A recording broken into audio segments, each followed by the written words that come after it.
After 3 years of waiting, she gave herself to a shy husband as a birthday gift. Hi, my most beloved, most cherished, and irreplaceable family. How are you today, my heart and soul? This is your Mr. Peter, and I speak to you from a place of infinite love, respect, and gratitude. You are not just part of this journey. You are my reason for living, my inspiration, and my strength. My beautiful queens, my brave kings, my precious daughters and sons, you are the essence of everything good in my life. Your love fuels my every step, and I am beyond blessed to have each of you in my world. A prayer that comes from the depths of my heart. May the angels surround you with protection, and may the light of divine love shine brightly upon your path. I pray that every worry you have is replaced with peace, every hardship with hope, and every tear with joy. May you be uplifted by grace, filled with strength that you never knew you had, and surrounded by an unbreakable shield of love. I ask that every door you knock on be opened with favor, every dream be made real, and every moment be touched by the hand of God. You are not just important. You are everything, and your worth is immeasurable. You are my heart's deepest blessing. Thank you, my precious family, for your unwavering love and support. Can we reach 1,000 likes on this video, my beautiful family? And today, I ask you from the depths of my heart, promise me you'll bring at least one friend into this story, one soul to feel what we feel, one heart to experience the love we share. Please like, comment, share, and invite someone special to join our family of love, power, and joy. Let's begin with all the strength, warmth, and love in my heart, my beautiful, irreplaceable family. The first light of dawn painted the Manhattan skyline in shades of rose and gold, but Ginny Morris Wood had been awake for hours, lying perfectly still in their king-sized bed, watching her husband sleep. Brandon's face, usually so guarded during waking hours, had softened in slumber. His dark lashes cast shadows on his cheeks, and his lips, those lips that had never properly kissed her, were slightly parted. 3 years, 1,095 days of marriage, and she could count on one hand the times he'd touched her. Ginny's fingers itched to trace the strong line of his jaw, to run through his dark hair that fell across his forehead. But she didn't dare. Even in sleep, Brandon seemed to sense when she moved too close, instinctively shifting away as if her touch might burn him. The memory of their wedding day washed over her like it did every morning, a bittersweet tide of hope and disappointment. She had been radiant in her grandmother's lace gown, walking down the aisle of St. Patrick's Cathedral with her heart so full she thought it might burst. Brandon had looked at her with such intensity, such raw emotion, that she'd nearly stumbled on the last steps to the altar. "You're breathtaking," he'd whispered when her father placed her hand in his. His fingers had trembled against hers, and, for that moment, she'd believed in fairy tales. The ceremony had been perfect. When the priest pronounced them husband and wife, Brandon had cupped her face with infinite tenderness, his thumbs brushing her cheeks. The kiss he gave her was soft, sweet, almost reverent, but heartbreakingly brief. She'd leaned into him, wanting more, but he'd already pulled back, his green eyes dark with something she couldn't name. Their reception had been a glittering affair at the plaza, hundreds of New York's elite toasting to their happiness. Brandon had held her during their first dance, his hand warm on the small of her back, but always maintaining that careful distance. When guests clinked glasses demanding kisses, he'd brush his lips against her forehead or cheek, never her mouth. "Ah, you happy?" he'd murmured during a quiet moment, his breath warm against her ear. Incredibly, she'd answered, and it had been true. She was marrying the man she loved desperately, the man who looked at her like she was his whole world. That night, in their honeymoon suite overlooking Central Park, Ginny had emerged from the bathroom in the silk negligee her mother had given her, cream-colored and delicate as a whisper. Brandon had been standing by the window, still in his tuxedo pants and white shirt, his bow tie hanging loose. He'd turned at the sound of the door, and she'd watched him stop breathing. His hands had clenched at his sides, and something wild had flashed in his eyes before he controlled it. "Ginny," he'd said, her name a prayer and a plea. She'd crossed to him, her heart hammering, and placed her hands on his chest. Through the fine cotton of his shirt, she could feel his heart racing to match hers. "I'm your wife now," she'd whispered, rising on her toes to kiss him. He'd caught her face in his hands, stopping her. "Not yet, my love," he'd said, his voice rough with emotion. "You're too precious, too perfect. I need to be worthy of you first." The rejection had stung, but the naked longing in his eyes had soothed it. He'd held her that night, fully clothed, whispering words of love and promise. She'd fallen asleep, believing it was just nervousness, that tomorrow would be different, but tomorrow had become 1,000 tomorrows, and nothing had changed. Now, in the pale morning light, Ginny studied the man she'd married. Brandon Wood, possessed, an almost unfair beauty, tall and broad-shouldered, with the kind of bone structure that made photographers weep. But his looks hadn't captured her. It was how he listened when she spoke, truly listened, as if her words were the most important thing in the world. How he remembered every detail, her coffee preference, her favorite flower, the song that made her cry. He stirred slightly, and Ginny held her breath. But he only turned away, leaving more space between them. She slipped from the bed, her silk pajamas whispering against her skin. Their penthouse was a marvel of modern design, all clean lines and floor-to-ceiling windows, but it felt cold, empty, like a museum rather than a home. Padding barefoot to the kitchen, she started the coffee maker, a ritual as familiar as breathing. While it brewed, she gazed out at the city awakening below. Somewhere out there, other couples were waking up tangled in each other, sharing lazy morning kisses, making love in the soft light. The coffee maker gurgled, and she poured 2 cups, doctoring Brandon's exactly how he liked it. Black with 1. Sugar. Such a small thing, but it was one of the few ways she could care for him that he allowed. She carried the cups back to the bedroom, setting his on his nightstand. He was awake now, propped against the headboard, that careful mask already in place. "Good morning," she said softly, perching on the edge of the bed. "Morning." His voice was deep, husky from sleep, his eyes tracking her movements as they lingered. On the way, the morning light caught in her honey-blonde hair. "You're up early." Couldn't sleep. She cradled her cup, using it as a shield. "I was thinking about our anniversary coming up." Something flickered in his expression. Pain? Regret? It was gone too quickly to read. 3 years, he said quietly. "Has it been terrible being married to me?" The question caught her off guard. "Brandon, no, I love you. She struggled for words that wouldn't sound like accusations. "I miss you. Even when you're right here, I miss you." He closed his eyes, his jaw tightening. "Ginny, do you ever think about our wedding night?"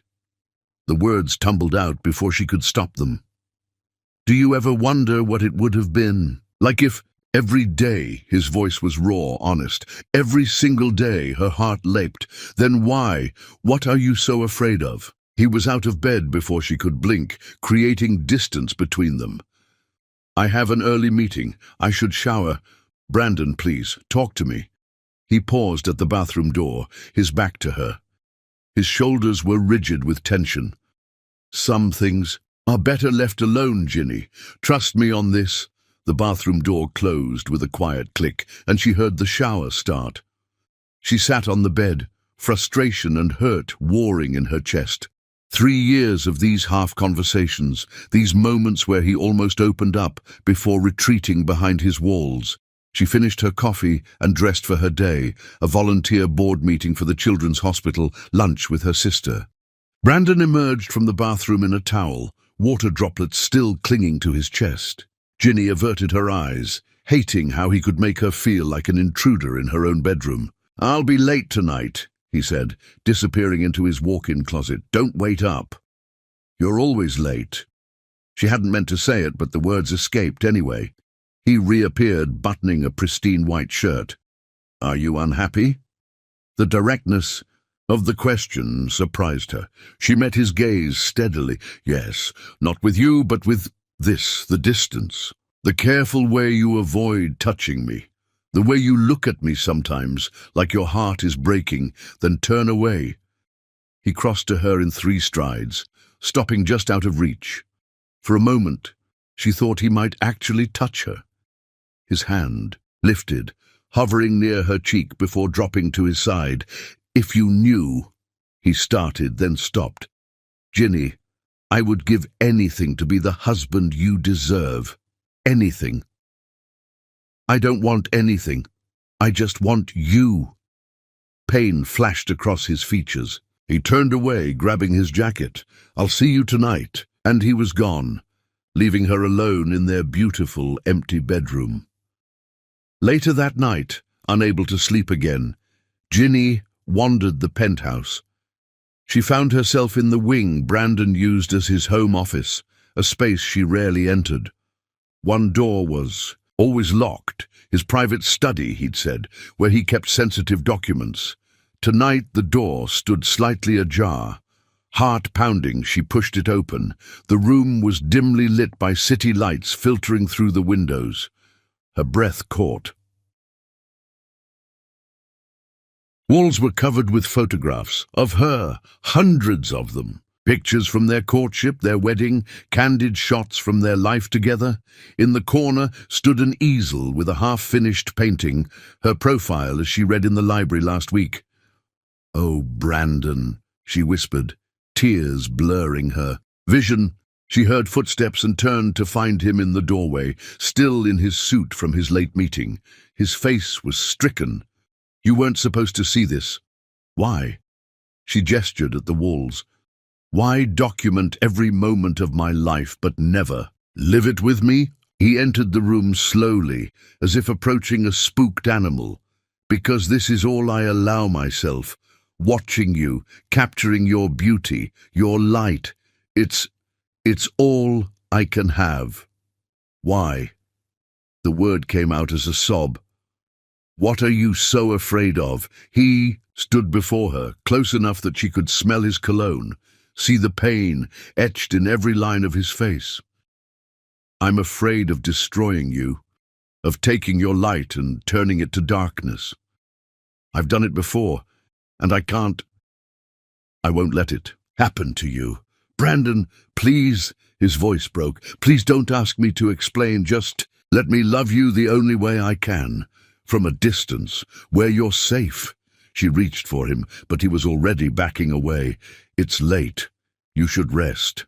He left her there, surrounded by images of herself, each one a testament to a love so deep it had become a prison for them both.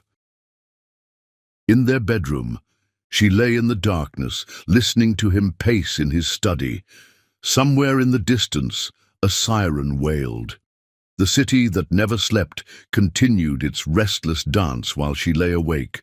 3 years into a marriage that had never truly begun, loving a man who seemed determined to break both their hearts to save her from something she didn't understand. Tomorrow, she decided. Tomorrow she would find out what haunted Brandon Wood. Tomorrow she would fight for their marriage. But tonight she simply cried into her pillow, muffling the sounds so he wouldn't hear, and come to comfort her, always offering everything except the one thing she needed most: his touch, his love, his trust. Chapter 2. Anniversary Hopes. The florist had looked at Ginny strangely when she'd ordered 300 white roses. "Having a party?" the woman had asked, tallying the astronomical cost. "No," Ginny had replied with a secretive smile. "Just dinner for 2. Now, standing in their bedroom as the sun dipped below the Manhattan skyline, she surveyed her handiwork with a mixture of hope and desperation. Rose petals carpeted the floor, creating a path from the door to the bed. Candles flickered on every surface, the dresser, the nightstands, the mantelpiece, casting dancing shadows on the walls. The air was heavy with perfume and promise. 3 years had passed. Tonight would be different. Tonight she would shatter the walls Brandon had built around himself. She checked her reflection one last time in the full-length mirror. The silk robe was ivory, not white. She wasn't a virgin bride anymore, even if technically she still was. It clung to her curves, the delicate lace drawing attention to her silhouette. Her hair fell in waves past her shoulders, and she'd applied just enough makeup to enhance her features without looking overdone. Beautiful, desirable. Everything a wife should be for her husband. The sound of the elevator chiming in the foyer made her heart race. She heard Brandon's footsteps in the hallway, the pause as he noticed the trail of roses leading from the front door. Her pulse thundered in her ears as his steps drew closer. The bedroom door opened slowly.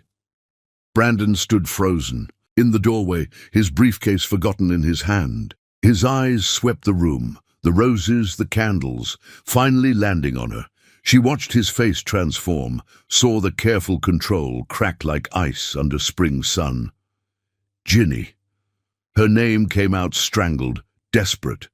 She walked toward him slowly, letting him see everything, the way the silk moved against her skin, the determination in her eyes, the love she'd kept caged for 3 long years. Happy anniversary, Brandon. The briefcase hit the floor with a thud. His hands clenched at his sides, and she could see the war raging behind his eyes, desire battling with whatever demon kept him from her. You did all this. His voice was rough, barely controlled. I wanted tonight to be special. She stopped, just out of reach, close enough to see his pupils dilate, to watch his chest rise and fall with quickened breaths. 3 years, Brandon. 3 years of sleeping beside you, of loving you, of being your wife in name only. He swallowed hard. Ginny, you don't understand. Then help me understand. She moved closer until she could feel the heat radiating from his body. What are you so afraid of? Why do you look at me like you're starving but refuse to eat? His control splintered. He reached for her, his hands hovering just above her shoulders, trembling with the effort of not touching. You have no idea what you do to me, no idea how many nights I've stood outside your door, listening to you breathe, fighting every instinct that screams at me to go to you. Then stop fighting. She lifted her hand to his face, but he caught her wrist gently. I can't. The words were torn from him. You're too precious to rush. The familiar phrase, the same one he'd used on their wedding night, ignited something within her. Frustration, hurt, and 3 years of rejection crystallized into determination. Stop. Her voice was sharp enough to cut. Stop treating me like some fragile doll. I'm your wife, Brandon. Your wife who has slept alone for 1,095 nights. Who has watched you disappear into yourself day by day, who has loved you through silence and distance and this careful choreography we do around each other. She yanked her wrist from his grip, anger making her bold. Do you know what I did today? I went to Victoria's Secret and bought lingerie. The saleswoman asked if it was for a special occasion, and I had to lie. I couldn't tell her it was for my 3rd anniversary, that my husband has never seen me in anything but sensible pajamas. I couldn't explain that I'm 28 years old and still... She broke off, tears threatening. Brandon's face contorted with pain. You think this is easy for me? You think I don't burn every time you're near me? That I don't die a little each morning when I wake up and force myself out of bed before I give in to what I want? Then give in. She was crying now, tears streaming down her face. Please, Brandon, just once, give in. He moved so fast, she didn't have time to react. One moment he was standing rigid by the door, the next he had her face cradled in his hands, his forehead pressed to hers. My beautiful... Brave. "Ginny," he whispered, "if you knew what I've done, what I'm capable of, you'd run from this room and never look back. Try me." For a heartbeat, she thought he would. His lips were so close to hers, his breath mingling with her own. His thumbs stroked her cheeks, wiping away her tears. The moment stretched, crystalline and perfect. Then his phone rang. The spell shattered. Brandon jerked back as if burned, fumbling for his phone. The caller ID made his face go white. "I have to take this." He was already moving toward the door. "I'm sorry. I'm so sorry." "Brandon, don't." But he was gone, his voice echoing from the hallway as he answered the call. She caught fragments. Understood. Keeping her safe. The timeline. Rage, white-hot and cleansing, burned through her despair. She followed him, not caring that she wore only silk and lace, not caring that her carefully planned seduction lay in ruins. She found him in his study, pacing like a caged animal, the phone pressed to his ear. "No, there's been no breach," he was saying. "I've maintained the boundaries. She doesn't know anything." "Doesn't know what?" Ginny demanded from the doorway. Brandon spun, his face a mask of shock and guilt. "I'll call you back," he said into the phone, ending the call. "Who was that? What don't I know?" "Ginny, please, go back to the bedroom. Let me handle this." "Handle what?" She advanced into the room, her silk robe billowing behind her like wings. "I'm so tired of your secrets, Brandon. So tired of being protected from something I don't even understand." He ran his hands through his hair, frustration evident in every line of his body. "It's complicated. Then uncomplicated. I can't." The words exploded from him. "Don't you understand? Everything I do, every distance I maintain, it's all to keep you safe. There are people who have already—" He cut himself off, jaw clenching. "Who have already what? Brandon, you're scaring me." "Good." His voice was flat, defeated. "You should be scared. You should have been scared from the beginning." A sound from the terrace made them both freeze. Brandon moved swiftly, pushing her behind him as he approached the French doors. In the reflection of the glass, she saw a shadow move. "Stay here," he ordered, his voice different now, hard, dangerous. "Brandon, I said stay here."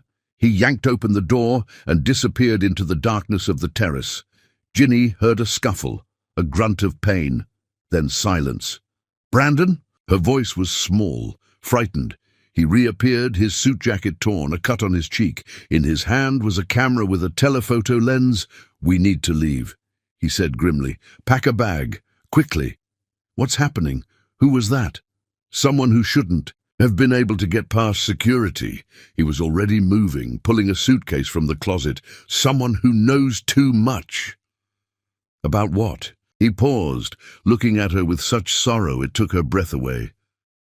"About how much I love you. About how close I came tonight to breaking every promise I've made." Promises to whom? But he was already on the phone again, barking orders to someone. About securing the perimeter and initiating Protocol 7. Ginny stood in the ruins of her romantic evening.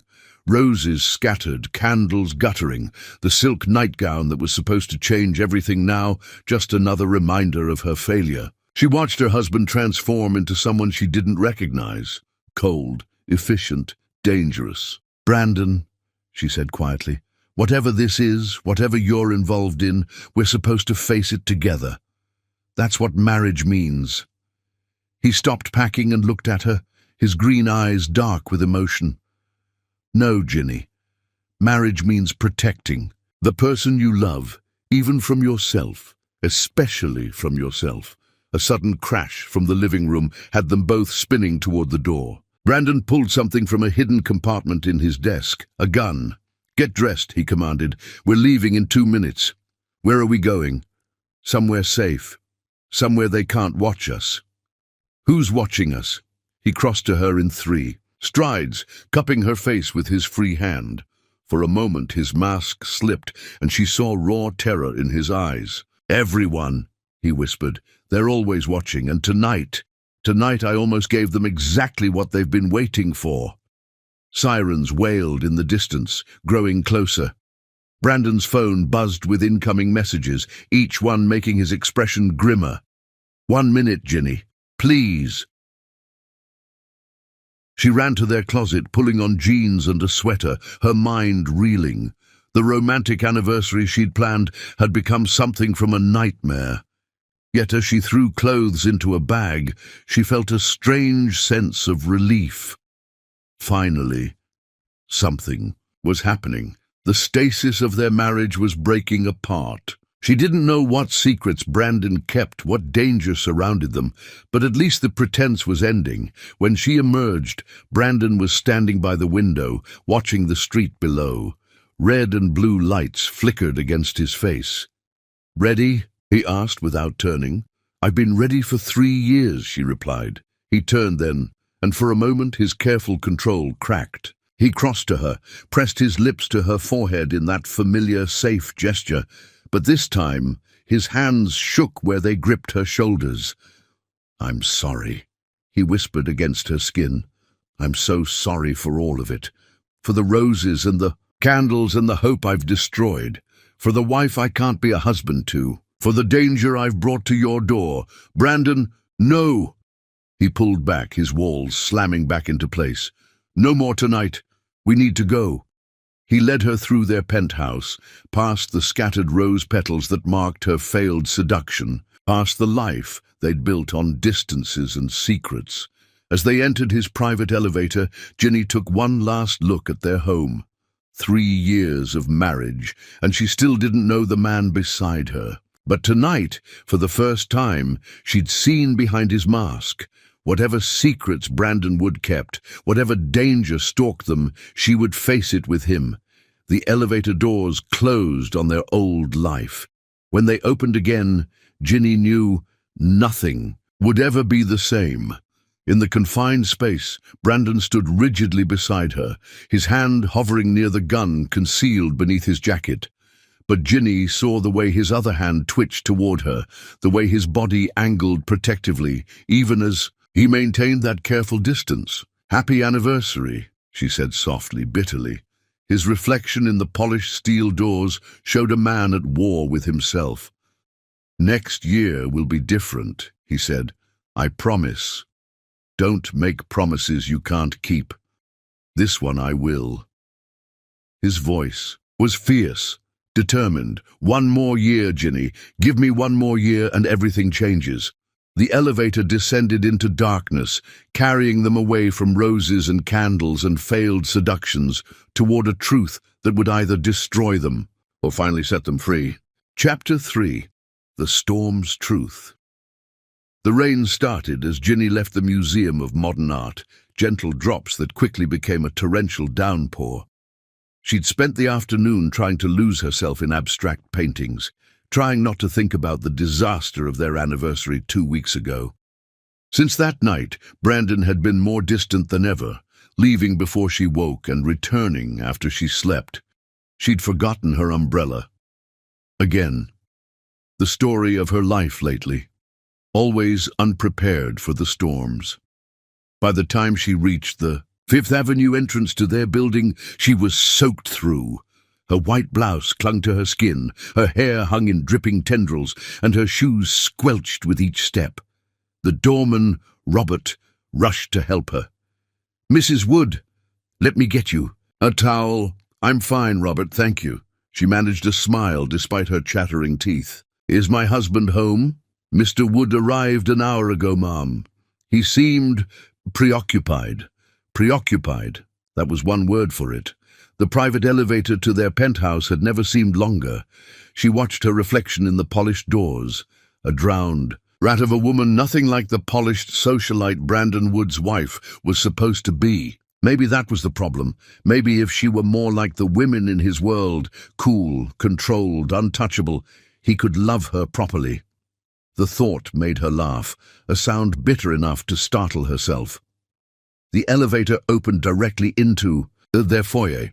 She kicked off her ruined shoes, leaving wet footprints on the marble as she headed for their bedroom. Thunder crashed outside, close enough to rattle the windows. The lights flickered once, twice, then held. She was peeling off her soaked blouse when the bedroom door opened. Brandon stood in the doorway, still in his suit from whatever meeting had consumed his day. His eyes widened as he took in her state, standing there in her wet skirt and ruined silk camisole, water still dripping from her hair. For a moment neither moved. Lightning flashed, illuminating his face in stark relief. She saw something raw there, something hungry, before his usual mask slammed down. "You're soaked." His voice was carefully neutral. "It's raining." She turned away, reaching for a towel. "From the bathroom. I forgot my umbrella." "You're shivering." She laughed, but it came out wrong. Too sharp, too close to tears. "Am I? I hadn't noticed. I've gotten used to being cold." The words hung between them, loaded with meaning. She heard him step into the room, heard the door close softly behind him. "Ginny, don't." She wrapped the towel around herself, suddenly, exhausted. "Whatever careful, measured thing you're about to say, just don't. I can't take any more distance, Brandon. I can't take any more." Thunder crashed, drowning her words. The lights flickered again, and then the power went out completely, plunging them into darkness. In the sudden blackness, she heard Brandon curse softly. Then his hands were on her shoulders, warm through the damp towel. "Are you all right?" She almost laughed at the question. Was she all right? She was standing in the dark with a husband who wouldn't touch her, who kept secrets that required bodyguards, and midnight escapes, who looked at her like she was everything, but treated her like glass. "No," she said simply. "I'm not all right. I haven't been all right for 3 years." His hands tightened on her shoulders.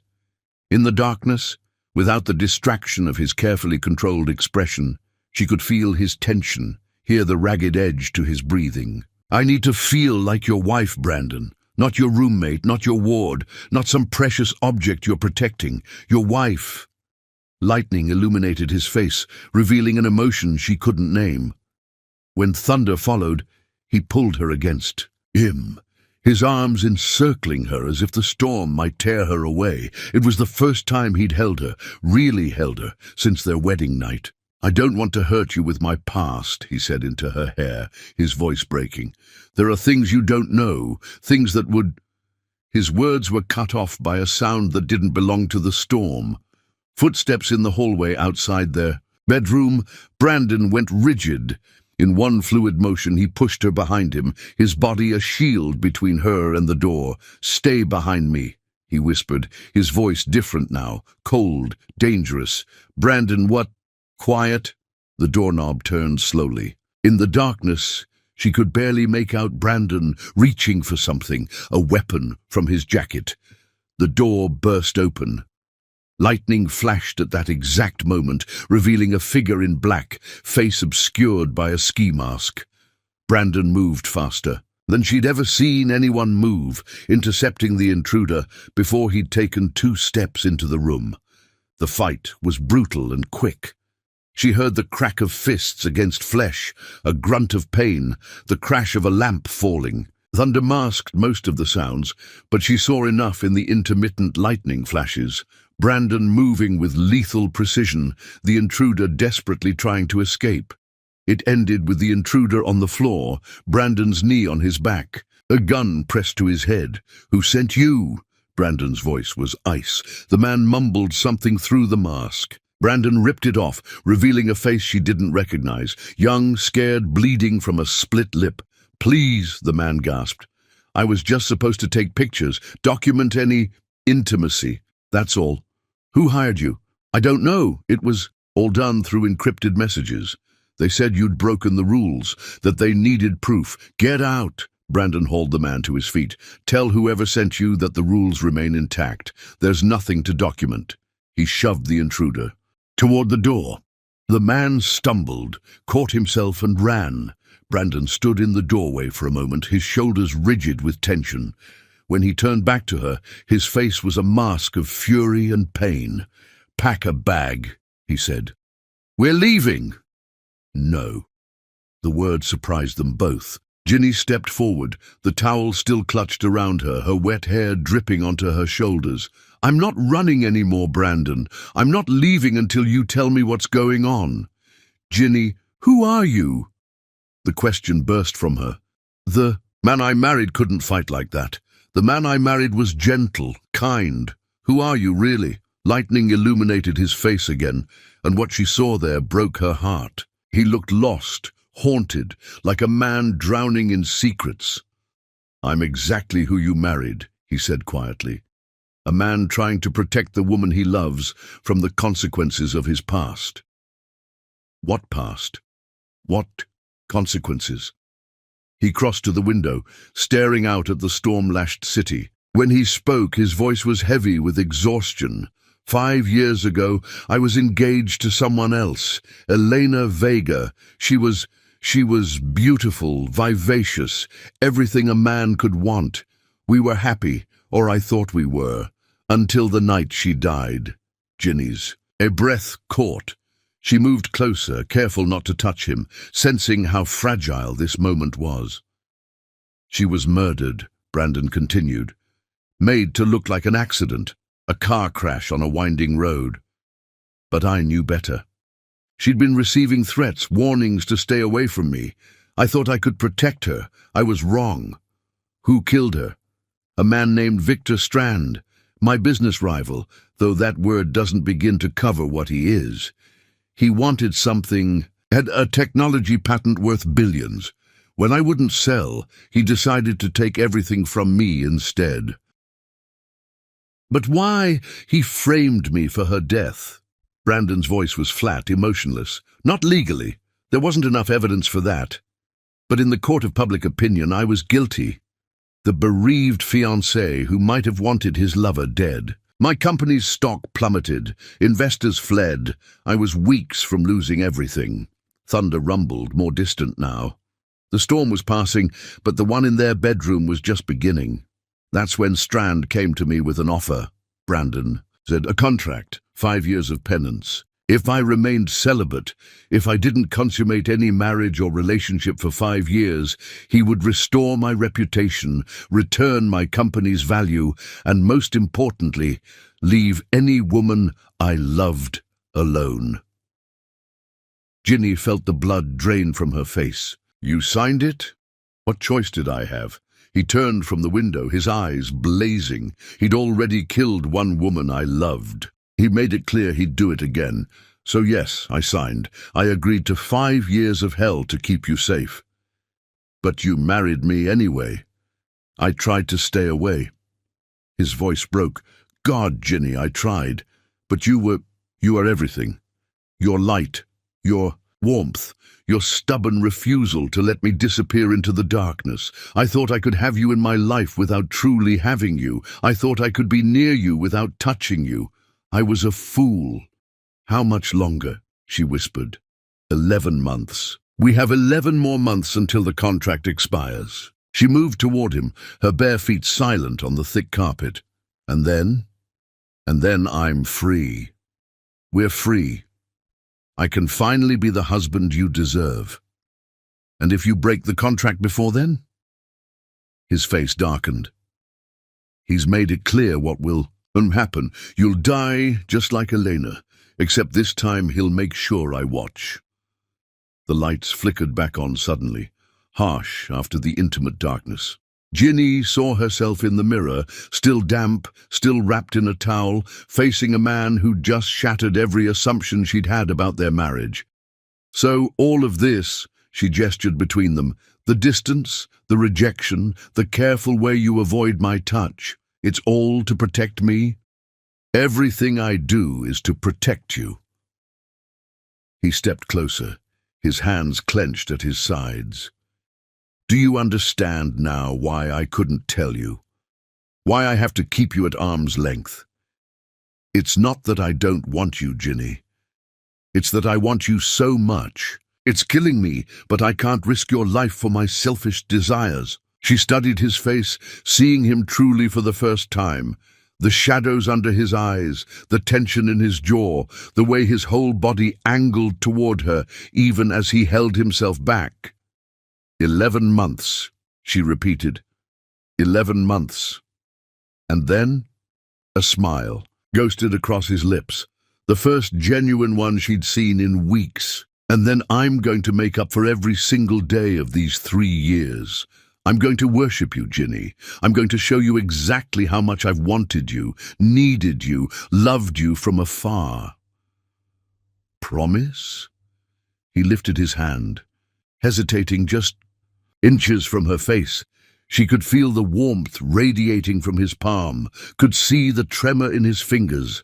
I promise, he whispered. 11 more months, and you'll never doubt again that you're my wife in every way. The towel slipped slightly and his eyes darkened. For a moment the air between them crackled with tension. Then he stepped back, the familiar walls slamming back into place. You should get dressed, he said. You'll catch cold. But something had changed. The truth was out now, ugly and dangerous as it was. She understood the bars of their beautiful cage, knew the name of their jailer. As she moved toward the closet, she paused. Brandon? Yes. 11 months is a long time, but it's not forever. I can wait, now that I know what we're waiting for. His smile was worth all the lonely nights, all the rejected advances, all the tears she'd cried into her pillow. I love you, he said simply, more than my life, more than my freedom, more than anything. Remember that when the waiting gets hard. She nodded, not trusting her voice. As she disappeared into the closet, she heard him on the phone, arranging increased security, changing protocols. The storm outside had passed, but she knew worse ones were coming. Victor Strand was out there, watching, waiting for Brandon to slip. One touch, one kiss, one moment of weakness, and she'd pay the price. But she also knew something else now. Brandon would loved her, truly, desperately, completely, and for that love she could wait 11 more months. After all, what was 11 months compared to a lifetime? The lights flickered one more time, and in that brief darkness she allowed herself to imagine what came after. Brandon's hands on her skin, his lips on hers, their bodies finally meeting after years of separation. Soon, she promised herself. Soon. But first, they had to survive whatever Victor Strand had planned next. Because something told her he wouldn't. Wait quietly for his contract to expire. The game had changed tonight. The secrets were out, and the most dangerous time in any story is when the villain realizes he's losing control. Chapter 4, Hidden Enemies. The library on East 78th Street had always been Ginny's sanctuary. Tucked between towering brownstones, it was a forgotten gem where she could disappear among dusty books and whispered stories. But today, she wasn't here to read. 3 days had passed since Brandon's revelation about Victor Strand and the contract that imprisoned their marriage. 3 days of processing the truth, of understanding that every rejection had been an act of love, every distance a desperate protection. Now she needed answers Brandon wouldn't give. She found the newspaper archives in the basement, years of microfilm, waiting to tell their secrets. The librarian, Mrs. Henley, barely looked up as Ginny settled at the ancient machine. 5 years ago, she whispered to herself, threading the film. Elena Vega. The story unfolded in stark headlines. Socialite dies in suspicious crash.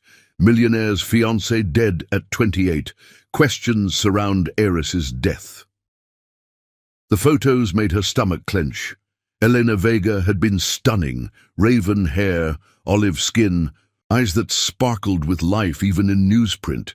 In every picture, Brandon stood beside her, his arm around her waist, his face younger but already carrying shadows. They looked perfect together. Natural, the way a couple should look when they're allowed to touch. Terrible tragedy. Ginny jumped. Mrs. Henley stood behind her, peering at the screen through thick glasses. You knew about this? Ginny asked. Everyone knew. It was the scandal of the year. That poor girl, dying just weeks before her wedding. And Mr. Wood never quite recovering from the suspicion. Suspicion. Mrs. Henley lowered her voice conspiratorially. There were rumors he'd been unfaithful, that she'd discovered something about his past. The police cleared him, of course, but society has its own verdicts. Ginny scrolled through more articles, her heart sinking. The media had painted Brandon as a man with secrets, a potential killer who'd escaped justice through wealth and connections. No wonder he'd been desperate enough to sign Strand's contract. The Vega family still visits her grave, Mrs. Henley continued. Every month, regular as clockwork. Riverside Cemetery, Section 12. Such devotion. After the librarian drifted away, Ginny sat in the dim basement staring at Elena's face. This woman had loved Brandon, had died because of it. The weight of that truth pressed down on her. She printed several articles, folding them carefully into her purse. As she left the library, she made a decision that would have horrified Brandon. She was going to Riverside Cemetery. The taxi ride seemed endless, winding through Manhattan traffic toward the Bronx. The driver chatted about the weather, the Yankees, anything to fill the silence, but Ginny barely heard him. Her mind was spinning with questions, with the need to understand the woman whose death had shaped her marriage. Riverside Cemetery sprawled across acres of manicured grounds, marble angels standing sentinel over the dead. She found Section 12, easily, a newer part of the cemetery where the headstones were still sharp-edged, not yet softened by time. Elena Maria Vega, beloved daughter and sister, 1986-2019. Love is stronger than death. Fresh flowers lay on the grave, white roses exactly, like the ones Ginny had scattered on their anniversary. The coincidence made her shiver. She knelt on the damp grass, not caring about her designer dress. "I'm sorry," she whispered to the stone. "I'm sorry he loved you first. I'm sorry you died because of it. I'm sorry I'm here, living the life you should have had." She would have hated that. Ginny's head snapped up. A woman stood nearby, elegant in black despite the spring weather. She had Eleanor's dark hair, the same aristocratic features. "The apology," the woman continued. "Elena hated when people apologized for things beyond their control. You're her sister," Ginny said, rising unsteadily. "Catherine Vega." No hand was offered. "And you're the replacement." The words stung, but Ginny refused to flinch. "I'm Brandon's wife. In name only, from what I hear." Catherine's smile was sharp as winter. "Tell me, Mrs. Wood, does it bother you that he visits her grave every month? That he kneels where you're standing and weeps for the woman he truly loved? He loves me too, does he? Or are you just a placeholder, someone to wait with until his penance is complete?" Ginny felt tears threatening but held them back. "Why are you here? I come when I need to remember." Catherine stepped closer, her perfume heavy with gardenias. "Remember what your husband took from my family. Remember that Elena called me the night she died, terrified. He's not who I thought." "He was," she said. "There are things about Brandon, dark things." "That's not true." "Isn't it? Then why did she die on a clear night, on a road she'd driven 1,000 times? Why was she running from the man she was supposed to marry?" "Because of Victor Strand." The name burst from Ginny before she could stop it. Catherine's face changed, all colour draining away. "How do you know that name?" "Brandon told me, about the contract, about everything." "Impossible! If he'd broken his silence—" Catherine cut herself off, eyes widening in realization. "Unless the contract is almost up, unless he's preparing you for what comes next." "What do you mean?" But Catherine was already backing away. "Stay away from my sister's grave, Mrs. Wood. And if you're smart, stay away from your husband too. The contract protected you, but when it ends—" She shuddered. "God help you when it ends." She turned and walked quickly toward a waiting car, leaving Ginny alone with the dead. The sun was setting as Ginny stood there, trying to process Catherine's words. Brandon visited this grave monthly. He knelt here and cried for Elena. The thought, hurt more than she'd expected. As she turned to leave, she noticed movement in the trees, a figure watching her. Fear spiked through her as she remembered the intruder in their bedroom, the photographer Brandon had caught. She walked quickly toward the cemetery entrance, her heels clicking on the paved path. The figure followed, always staying just out of clear sight. Her heart hammered as she reached the gates, practically running now. A hand grabbed her arm. She screamed, spinning around to find Brandon, his face a mask of fury and fear. "What are you doing here?" His grip was gentle but unbreakable. "Research." She lifted her chin defiantly. "The kind you won't do with me." His eyes flicked to Elena's grave, visible in the distance. Pain flashed across his features. "You shouldn't have come here." "Why? Because I might learn the truth? Because Strand has people watching this place? Because coming here puts a target on your back? Because—" He broke off, pulling her toward his car. "We'll discuss this at home." The ride back to Manhattan was silent, tension crackling between them. Ginny stared out the window, watching the city lights blur past. When they finally reached their building, Brandon dismissed his driver with a curt nod. In the elevator, he stood rigidly beside her, jaw clenched. The moment their penthouse door closed behind them, his control snapped. "Do you have any idea what you've done?" He paced the living room like a caged animal. "Strand has people everywhere. The cemetery, the newspaper archives, the courthouse. They report everything." "I met Catherine." He froze. "Elena's sister. She said you visit the grave every month, that you cry for her." Brandon sank onto the couch, suddenly looking exhausted. Yes, the simple admission hurt more than denial would have. Ginny felt tears sliding down her cheeks. "Do you still love her?" He looked up, his green eyes tortured. "I love the memory of what we had. I mourn the life she lost because of me. But Ginny—" He stood, crossing to her, stopping just out of reach as always. "You are my heart, my soul, my reason for surviving these 3 years of hell. Catherine said the contract ending won't free us. She said it would make things worse. Catherine doesn't know everything.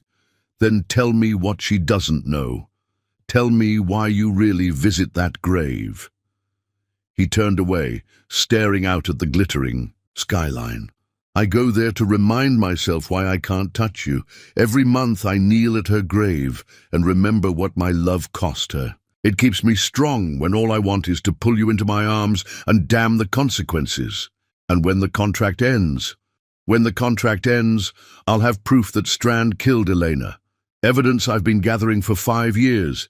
He thinks he's been watching me, but I've been watching him too." Ginny moved closer, careful not to touch. "What kind of evidence?" "The kind that will destroy him. The kind that will finally free us both.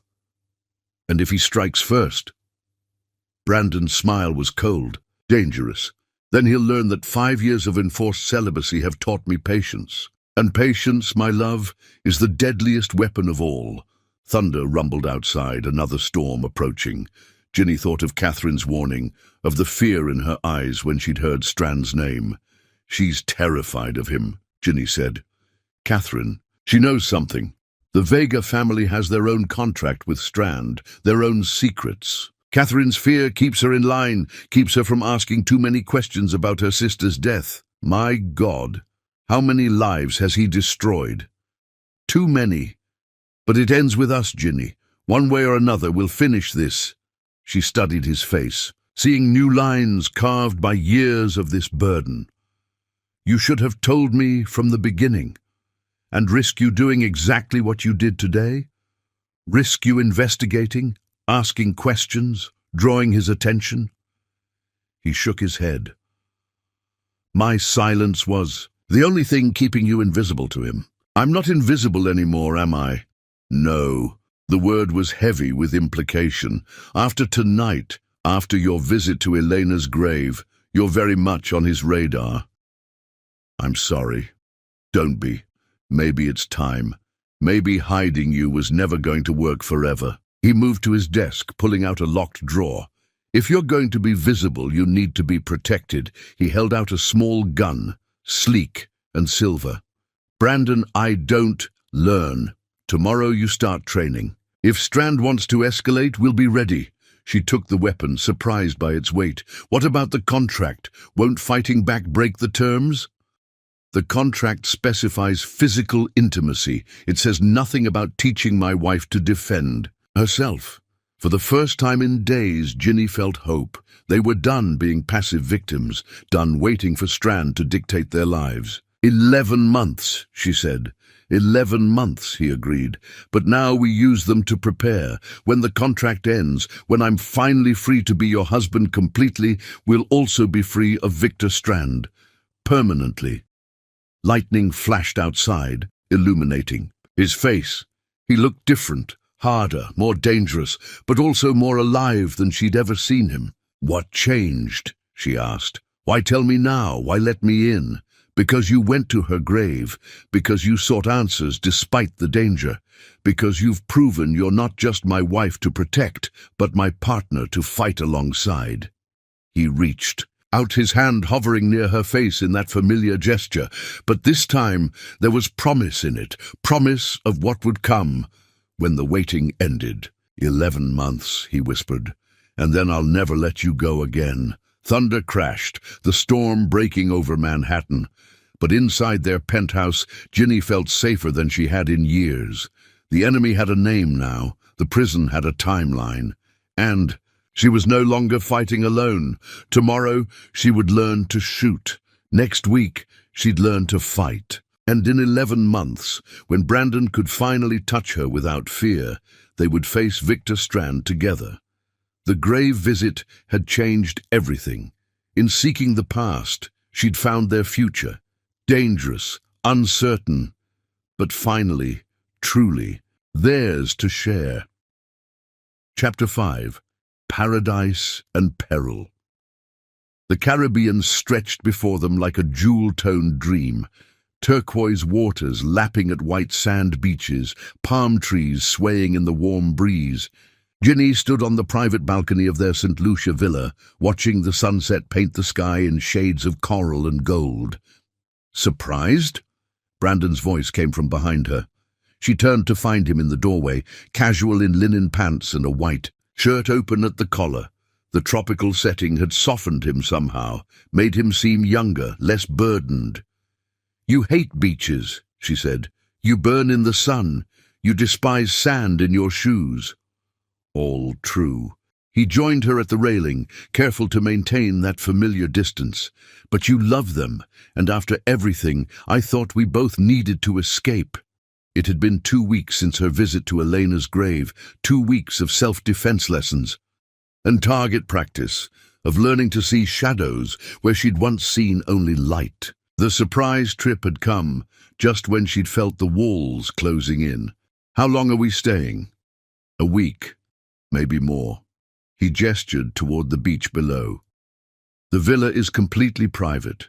No neighbors, no tourists, just us. The words hung in the air, heavy with possibility and restriction. Just us, but still with the invisible barrier between them. And security? She'd learned to ask now, to think like prey. Discreet, but thorough. The island has been swept. We're safe here. Safe. The word had taken on new meaning. Safe from Strand, from photographers, from mysterious watchers. But not safe from the growing tension between them, the weight of desire that seemed heavier in this tropical paradise.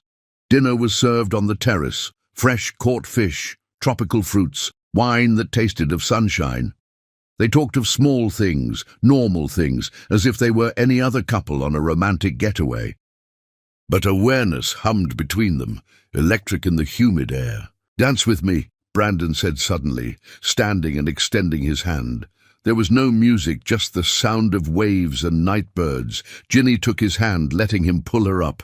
They swayed together under the stars, her head on his chest, his arms around her waist. "I used to dream about this," she murmured, "being somewhere beautiful with you, somewhere we could just be."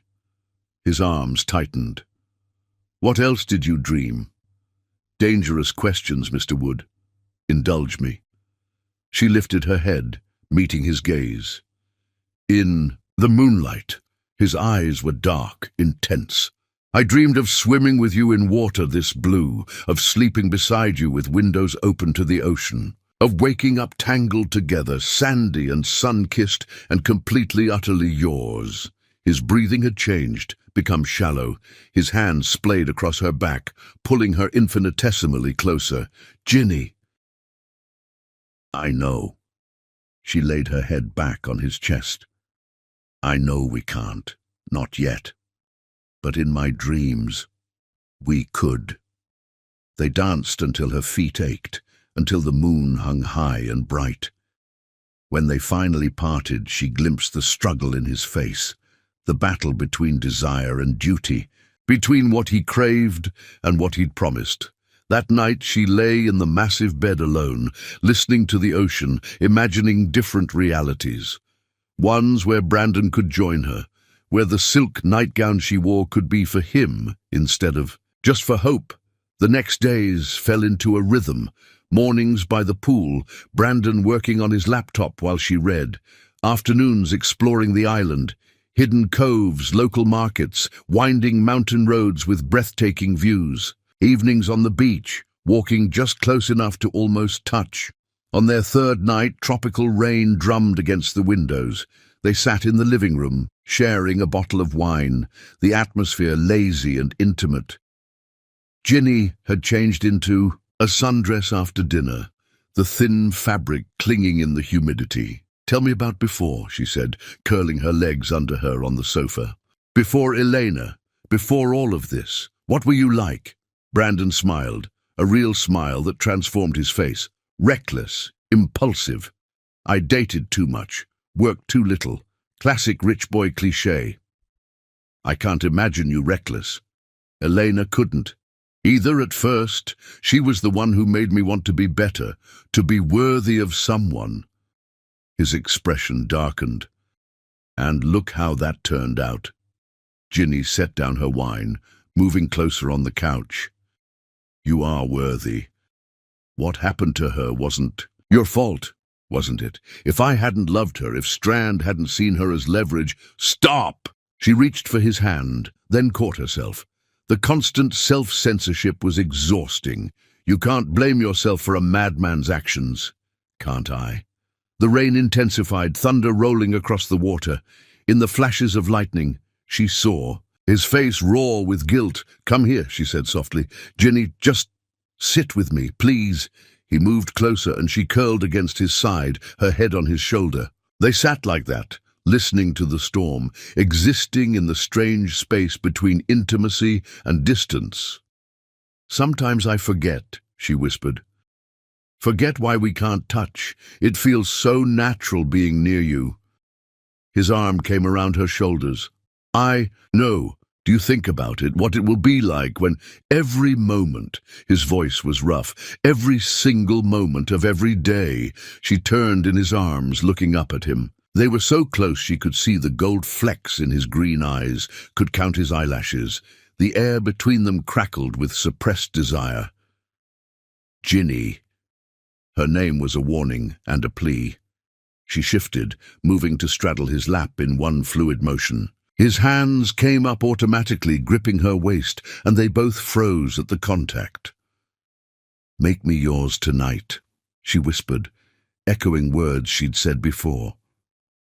But this time, in this tropical paradise with rain pounding the windows and no one. To see, the words felt heavier, more possible. His hands tightened on her waist. She could feel him trembling, could see the battle raging in his eyes. For a moment, one heart-stopping moment, she thought he would give in. Then his phone buzzed. The spell shattered. Brandon's face went white as he read the message. His hands fell away from her, and she scrambled off his lap, her skin burning. Where he'd touched her. What is it? He showed her the screen. A single line of text from an unknown number. Remember the contract or she pays. He knows we're here.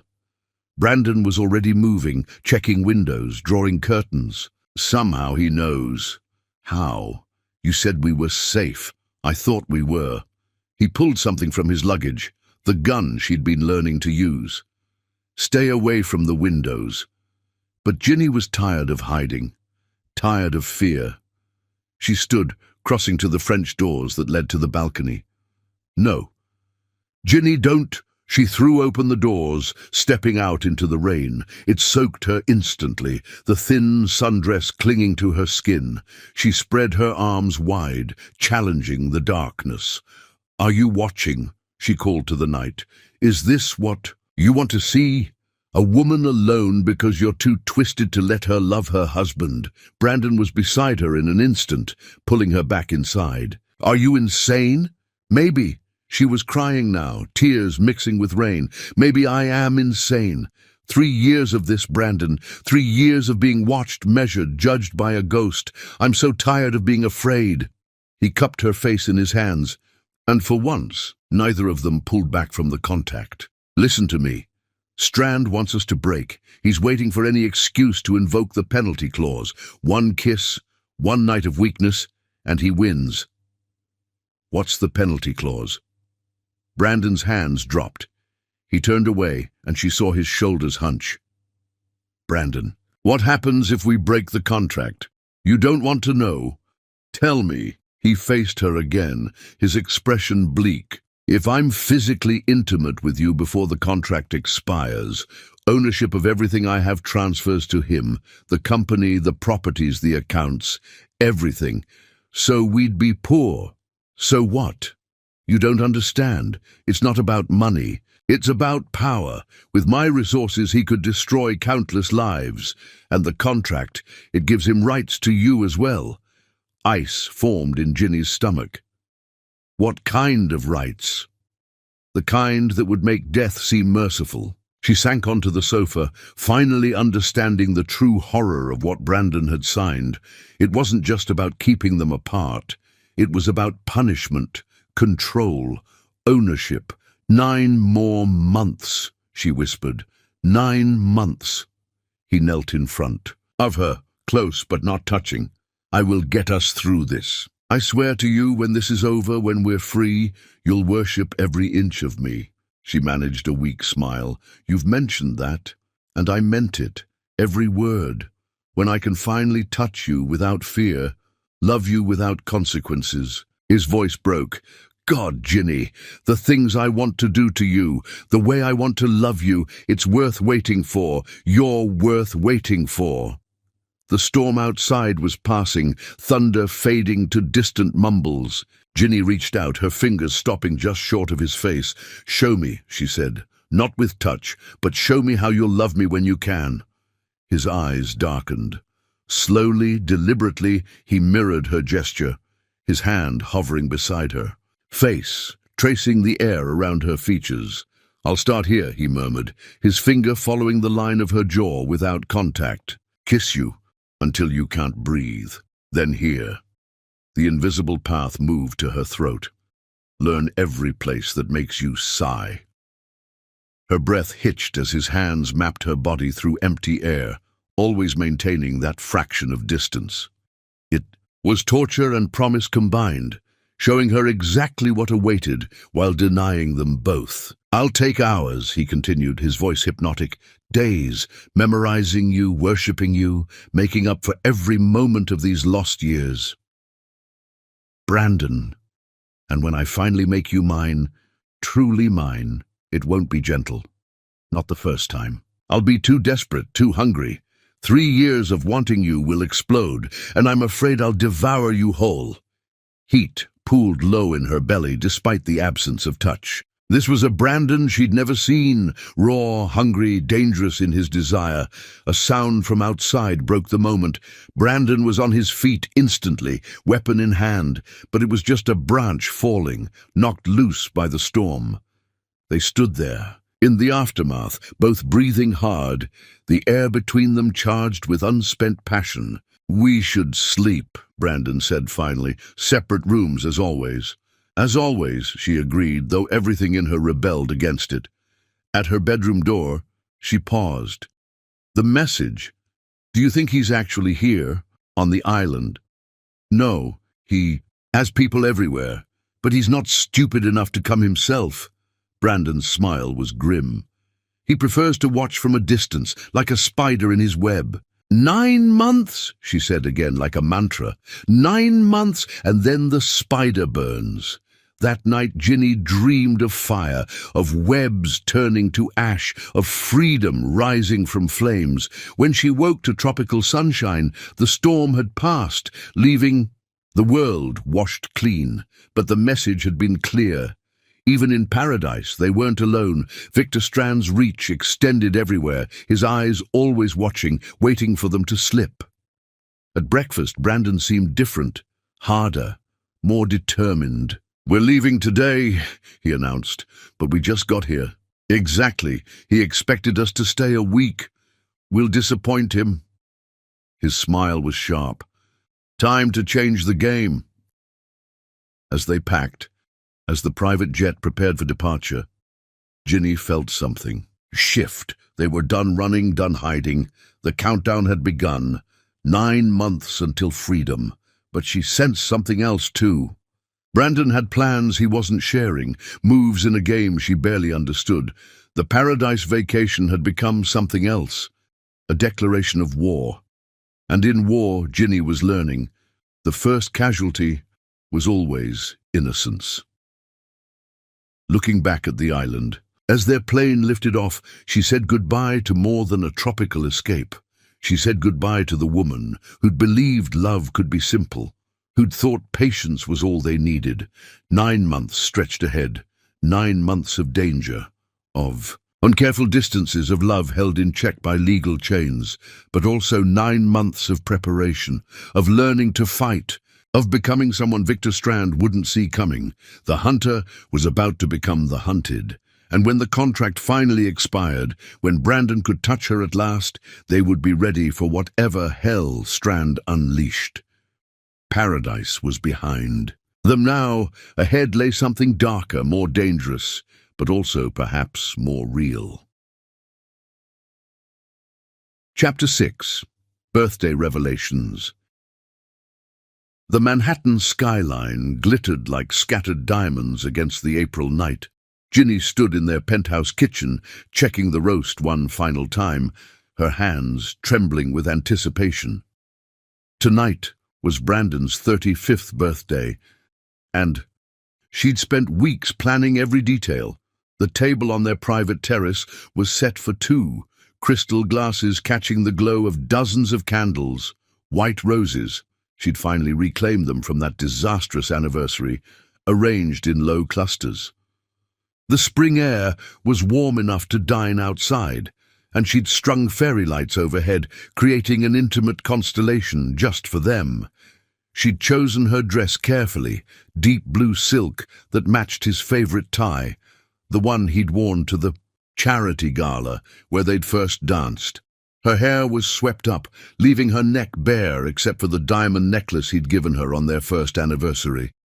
She wore the perfume he'd bought her in Paris during their honeymoon, the trip where he'd held her hand through the Louvre but never kissed her among the lovers at the Seine. The elevator chimed. Her heart jumped. Brandon entered, still in his office clothes, but looking tired. The past month since St. Lucia had been intense. Self-defense training, quiet investigations, the constant weight of Strand's surveillance. But tonight, she was determined to give him peace. "Happy birthday," she said softly. He stopped in the doorway, taking in her appearance. That familiar hunger flashed in his eyes before he controlled it.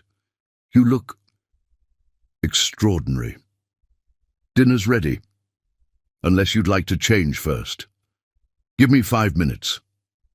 He disappeared into their bedroom, and she put the finishing touches on their meal. When he returned, her breath caught. He'd changed into dark pants and a white shirt, sleeves rolled up, collar open. He looked devastatingly handsome and achingly touchable. "Shall we?" She gestured toward the terrace.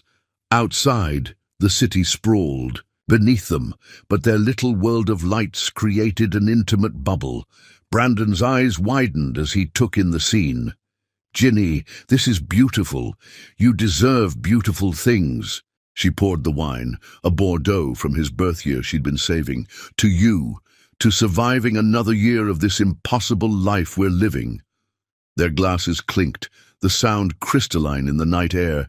Dinner was perfect, his favorite. Foods, easy conversation that avoided the dark topics that usually consumed them. She told him about her volunteer work at the children's hospital. He shared funny stories about his employees. For an hour, they were just a couple celebrating a birthday. When the plates were cleared, she stood, extending her hand. Dance with. Midi. Music drifted from hidden speakers. The song from that charity gala, the first time they danced. He rose, taking her hand, and pulled her into his arms. They swayed together under their private stars, her head on his chest, his arms around her waist. She could feel his heartbeat, steady and strong, could smell his cologne mixing with the night air. "Do you remember that gala?" she murmured. "You asked me to dance, and I thought my heart would explode. I'd been watching you all evening, this mysterious man who seemed so untouchable." Untouchable. His voice was rueful. "If you only knew how many times I'd walked past your table, trying to find courage to approach you. You were nervous? Terrified. You were so beautiful, so bright. I knew the moment I saw you that my life was about to change." She lifted her head, meeting his gaze. "Did you know then? What would happen?" "No. I thought I was free. Elena had been gone for 2 years. I thought I'd paid my penance." His arms tightened around her. "I didn't know Strand was still watching, still waiting.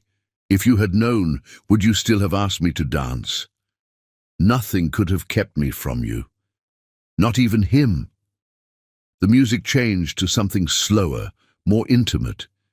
Ginny pressed closer, feeling the solid warmth of him against her. 3 years of marriage, and these clothed embraces were all they had. "Brandon, I love you." The words hung in the air between them. She'd said them before, of course, but tonight they felt heavier, more desperate. His hand came up to cup her face, thumb brushing her cheek. "Ginny!" She turned her face into his palm, pressing her lips to his skin. She felt him shudder, felt his control waver. "There's something I haven't told you." His voice was rough, urgent. "The reason I haven't touched you, it's not just the contract." She pulled back slightly, still in his arms but able to see his face. "What do you mean? The surveillance, the watchers. They're not just Strand's people anymore." Before she could ask what he meant, the terrace doors burst open. Men in black tactical gear swarmed in. 6, 8, 10 of them. Brandon shoved Ginny behind him, but they were surrounded in seconds. "Brandon Wood." The lead operative's voice was mechanical through his mask. "You've violated the terms of your contract." "That's impossible." Brandon's voice was ice. "We haven't." "Surveillance. Footage shows intimate contact exceeding prescribed parameters." The man held up a tablet showing grainy footage of their dance moments before, zoomed in on her lips against his palm. "Physical contact of an intimate nature. Clause 7, subsection 3. "That's insane." It was innocent. "Our employer disagrees. You have forfeited all rights and protections under the contract. Ms. Morris is now forfeit as well." Brandon moved so fast, Ginny barely saw it. He grabbed a knife from the table, slashing at the nearest operative. But there were too many. They swarmed him, professional and efficient. "Run!" he shouted to Ginny, even as they forced him to his knees. But she couldn't run, couldn't leave him. She grabbed a wine bottle, smashing it against the table to create a weapon. "Stop, or we use force," the leader warned. "Go to hell!" She lunged, but they were ready. Something pricked her neck, a dart. The world tilted, colors blurring. "Ginny!" Brandon was fighting like a man possessed, throwing off 2 operatives before 3 more piled on. Blood streamed from a cut above his eye. As consciousness faded, she heard the leader speaking into his radio. "Subject secured. Initiating extraction protocol. Mr. Strand's instructions are clear. The woman goes to the island facility." The man... A pause. The man watches. The last thing she saw was Brandon's face, twisted with rage and anguish as they dragged her away. His voice followed her into darkness. "I'll find you, Ginny! I swear I'll find you!" Then nothing. She woke to the sound of waves. Her head pounded, her mouth tasted of copper, and every muscle ached. Slowly, she opened her eyes. She was in a white room, pristine, clinical, like an expensive hospital. Through barred windows, she could see oceans stretching endlessly. An IV dripped into her arm, and she wore a white hospital gown instead of her blue silk dress. Her wedding rings were gone. Awake at last. She turned toward the voice. A man sat in the corner, elderly, distinguished, with silver hair and cold grey eyes. He wore an impeccable suit and held a cup of tea, as if this were a social call. "Victor Strand," she whispered. "Indeed. Welcome to my private facility, Mrs. Wood. Or should I say, Ms. Morris? Your marriage is, after all, invalidated by your husband's breach of contract." "Where's Brandon?" "Safe, for now." Strand rose, approaching her bed. "He's watching, of course. Cameras in every room. He'll see everything that happens to you here. You're sick. I'm a businessman. Your husband signed a contract. He broke it." Strand's smile was reptilian. "Now I collect what's owed. A kiss on the palm? That's your definition of breach? Any intimate contact." The terms were quite clear. He set down his tea, studying her. With scientific detachment. "You're prettier than Elena was. Softer. She was all fire and defiance. You have a gentleness that must drive him mad with wanting." Nausea rolled through her. "What do you want?" "What I've always wanted. To destroy Brandon Wood completely, to take everything he values." His eyes roamed over her, clinical but somehow worse than desire. "Starting with you. He'll come for me. I'm counting on it. Every attempt he makes will be broadcast back to him. Every failure, until he learns the price of breaking promises to me." He moved to the door, pausing at the threshold. "Rest now. Tomorrow, your education begins. By the time I'm done, you'll beg me to let you go. And Brandon will watch every moment. Powerless to stop it." The door closed with a soft click, electronic locks engaged. Ginny lay in the pristine bed, her mind racing. Brandon was watching. The thought should terrify her. What horrors would he witness? But instead, it gave her strength. He would come for her. And until then, she would survive. She touched her lips to her palm, just as she had to his mere hours. A go. Such a simple gesture to warrant such consequences. But then she was learning that in their twisted world, even the smallest touch could shatter everything. Somewhere, Brandon was watching. Somewhere he was planning. And somewhere in this sterile prison, Victor Strand was about to learn that gentle didn't mean weak. The birthday dinner seemed a lifetime ago. The fairy lights, the roses, the dance under stars. All of it erased by men in masks and a contract written in cruelty. But love was stronger than contracts, stronger than surveillance, stronger than whatever hell Strand had planned. She just had to survive long enough to prove it. The waves continued their endless rhythm against unseen shores. And in a white room on a private island, Ginny Morris Wood began planning her own war. Because if Brandon had taught her anything in their 3 years of careful distances, it was patience, and patience, she was learning, could be its own kind of weapon. The game had changed. The rules had shifted. But the ending, their ending, that was still being written, and she intended to make it count. Chapter 7. The Contract. The injection burned. Ginny woke, gasping, her arm on fire where the needle had pierced her skin. The white room swam into focus, her prison for the past week, though time had become elastic in this place of endless fluorescent light and crashing waves. "Good morning, Miss Morris." She didn't flinch any more at Strand's voice.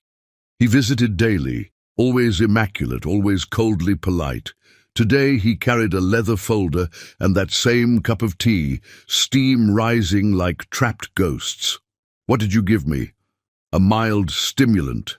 I need you alert for today's lesson." He settled into his usual chair, crossing his legs. "Tell me, have you been thinking about our discussions?" Their discussions, his twisted lectures on Brandon's supposed crimes, Elena's death, the justice of contracts, had become routine. She'd stopped arguing days ago, saving her energy for survival. "Let's skip the games," she said, her voice hoarse. "What do you want today?"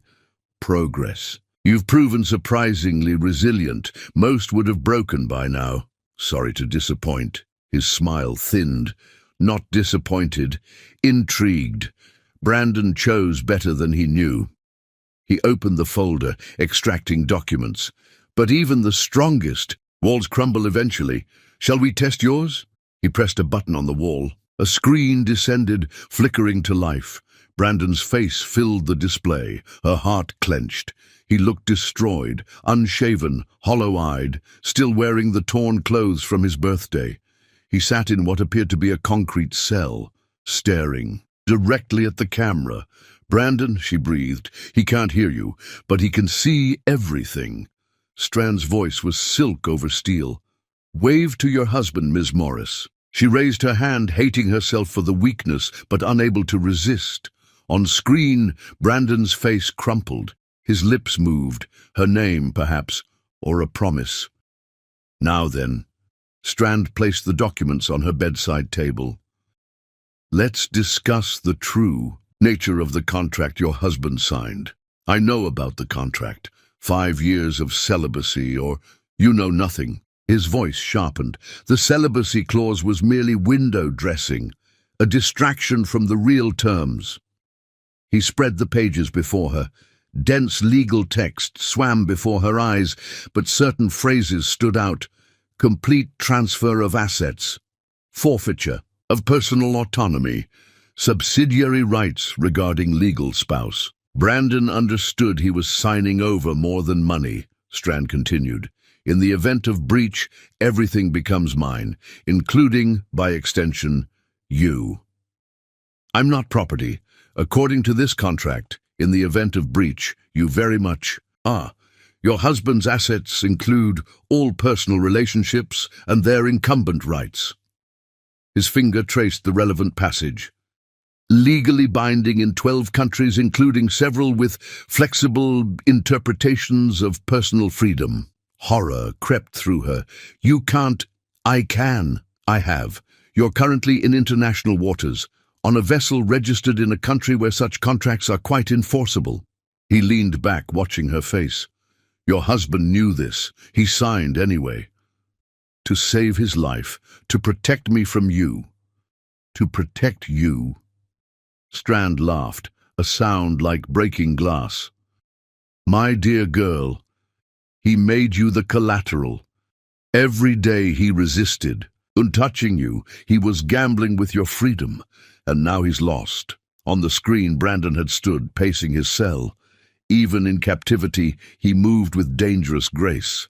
Her protector, her prisoner, her love who doomed them both. "What happens now?" she asked.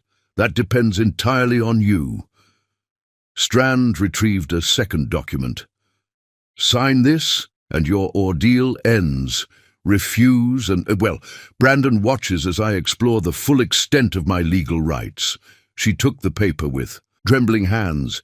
The text was simple, brutal. "I, Virginia Morris, acknowledge that my marriage to Brandon Wood was entered into under false pretenses. I renounce all claims to his affection, assets, and attention. I agree to permanent separation and waive all rights to future contact." An annulment. She looked up. "That's what this is about. Freedom, Ms. Morris. Yours and his. Sign, and I'll release you both. Refuse to acknowledge the marriage was a sham, and I'll be forced to prove it through other means." The threat hung heavy in the sterile air.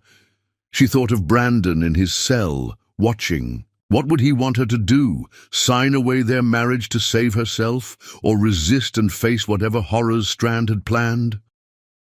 You said Brandon knew the real contract terms, she said slowly. If that's true, why did he marry me? Why risk this? Something flickered in Strand's eyes.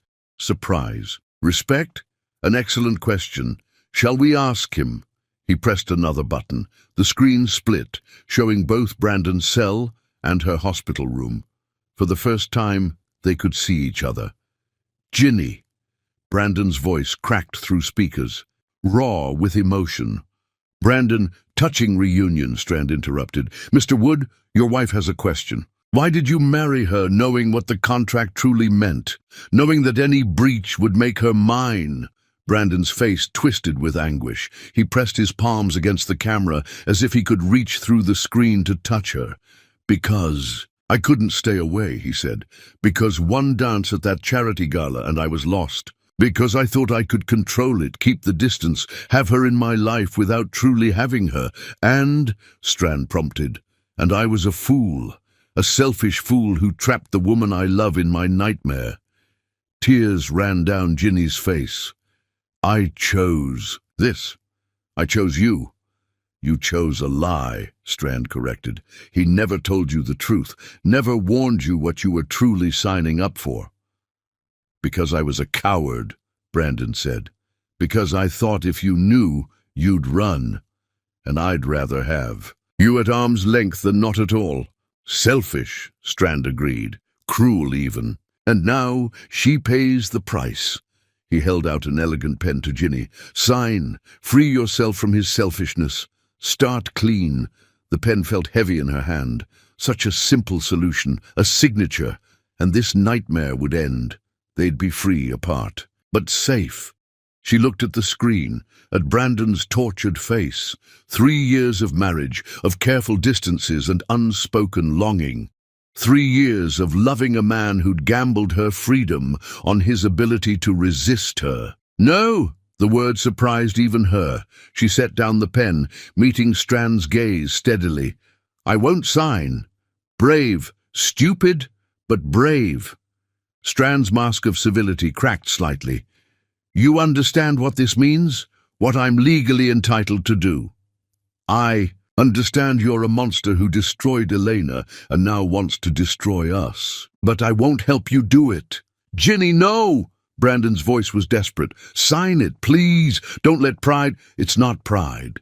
She addressed the camera, speaking directly to him. It's love. You made a terrible choice, yes.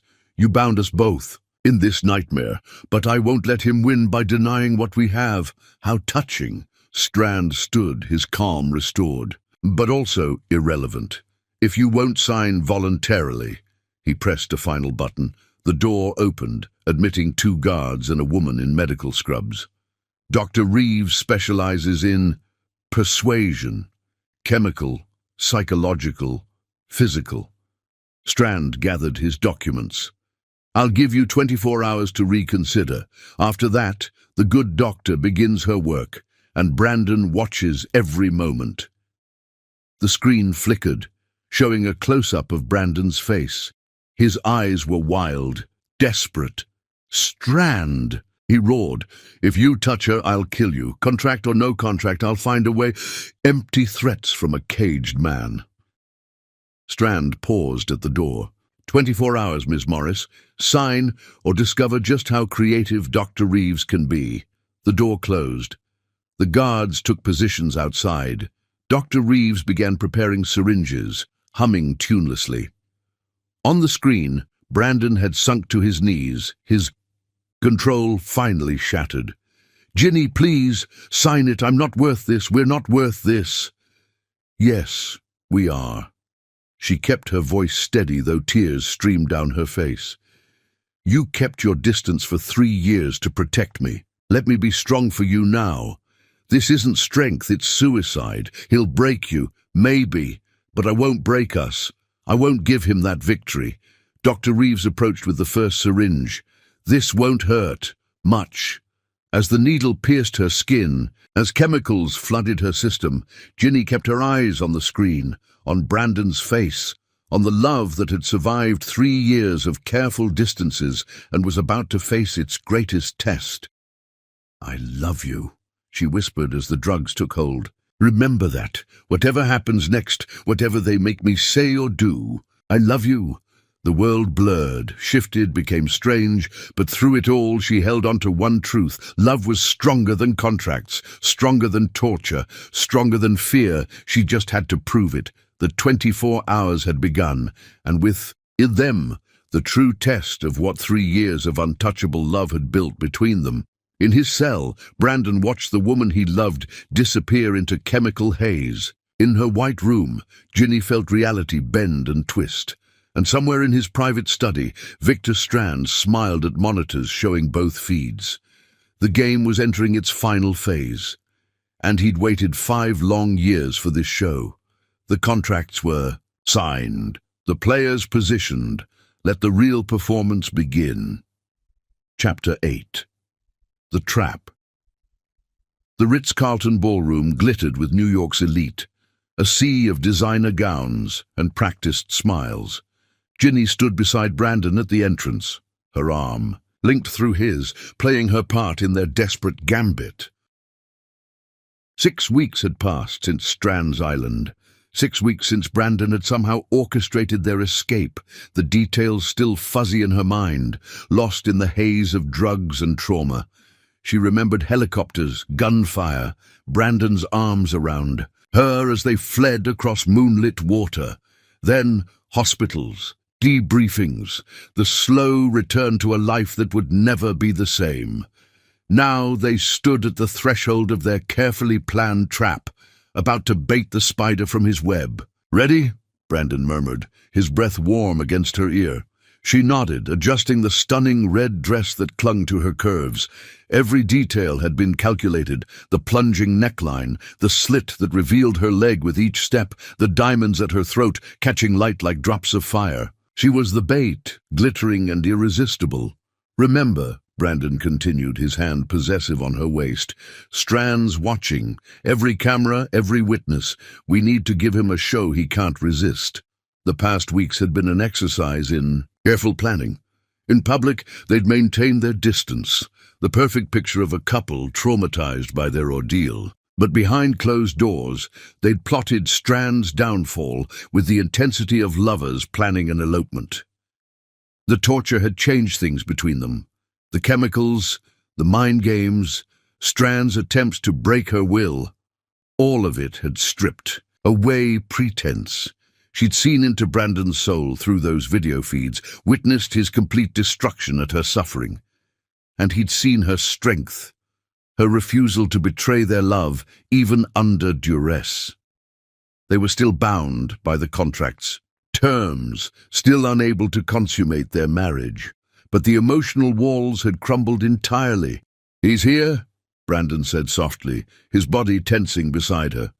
Across the ballroom, Victor Strand held court near the orchestra, surrounded by admirers who had no idea they were chatting with a monster. He looked unchanged, silver-haired, distinguished, sipping champagne as if he hadn't orchestrated torture just weeks ago.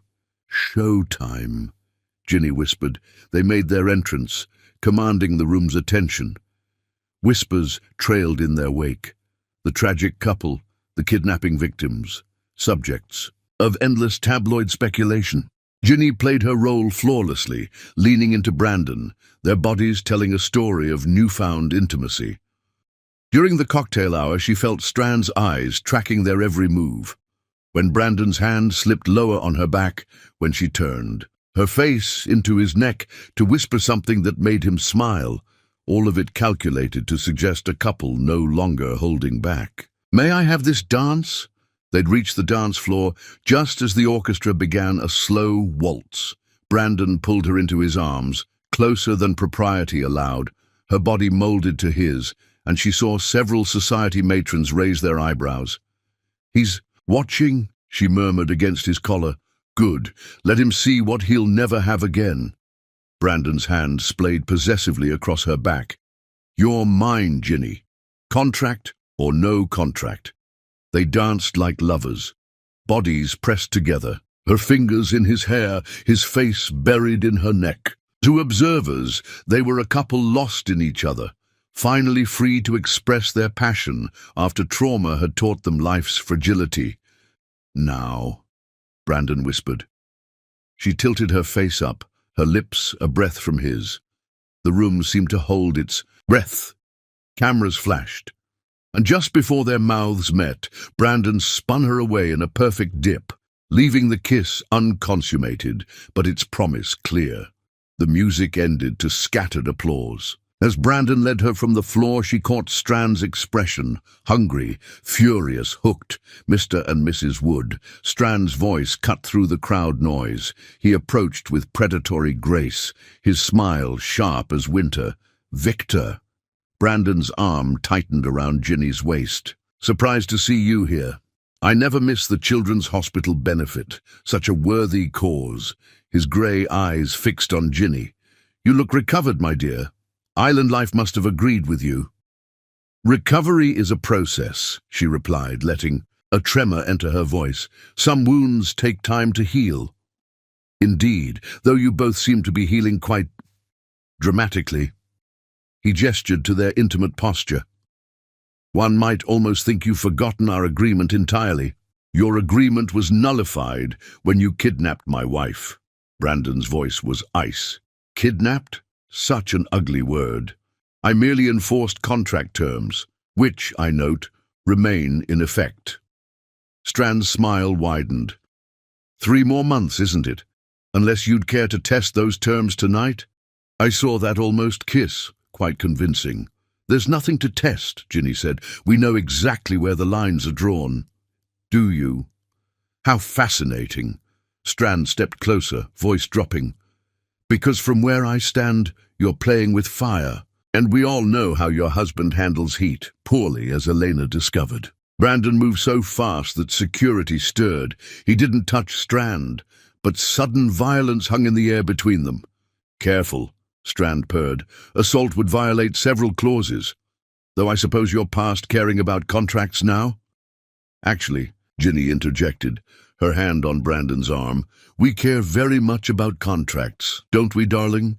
She felt Brandon relax fractionally as he caught her meaning. This was the moment they'd rehearsed. "Yes," he said slowly. "In fact, we've been reviewing the terms extensively. Our lawyers have found some interesting interpretations." "Lawyers?" Strand's confidence flickered. "The best money can buy. They've raised questions about the validity of certain clauses. Apparently, contracts signed under duress can be challenged, especially when one party has a history of violence against the other's previous partners." The words hung between them like a loaded gun. Strand's mask slipped for just a moment, revealing something dangerous beneath. "You're bluffing." "Are we?" Ginny smiled sweetly. "Why don't we find out? Continue your harassment, and we'll see you in court. Very publicly. With all the evidence we've gathered over 5 years. Evidence you can't have, can't we?" Brandon's smile was predatory. 5 years is a long time, Victor. Long enough to track financial records, interview witnesses, compile a very comprehensive file on your activities. Elena's family has been particularly helpful. It was their biggest gamble, the suggestion that Catherine Vega had turned against Strand. In truth, she remained terrified, hidden, but the doubt in Strand's eyes was worth the risk. "This is a dangerous game you're playing," he said softly. "No game." Ginny pressed closer to Brandon, her body language screaming possession. "We're done being your puppets. Touch either of us again, and everything goes public. Your contracts, your methods, your interests, all of it." Around them, the gala continued, laughter, music, the clink of glasses. But in their small circle, war had been declared. "You have no idea who you're threatening," Strand said. "We know exactly who you are," Brandon replied. "The question is, does the rest of the world need to know too?" For a long moment, Strand studied. Them. Then his composure returned, smooth as silk. 3 months, he said. "The contract stands until then. After that," he shrugged elegantly, We'll see what your evidence is worth." He walked away, disappearing into the crowd. Ginny felt Brandon's body trembling against hers, rage or relief. She couldn't tell. "Did it work?" she whispered. "Hooks set. Now we wait for him to take the bait." They continued their performance for another hour, dancing too close, whispering, intimately, presenting the image of a couple barely restraining themselves. Every gesture was calculated to drive Strand mad, with the certainty they'd already broken the contract in private.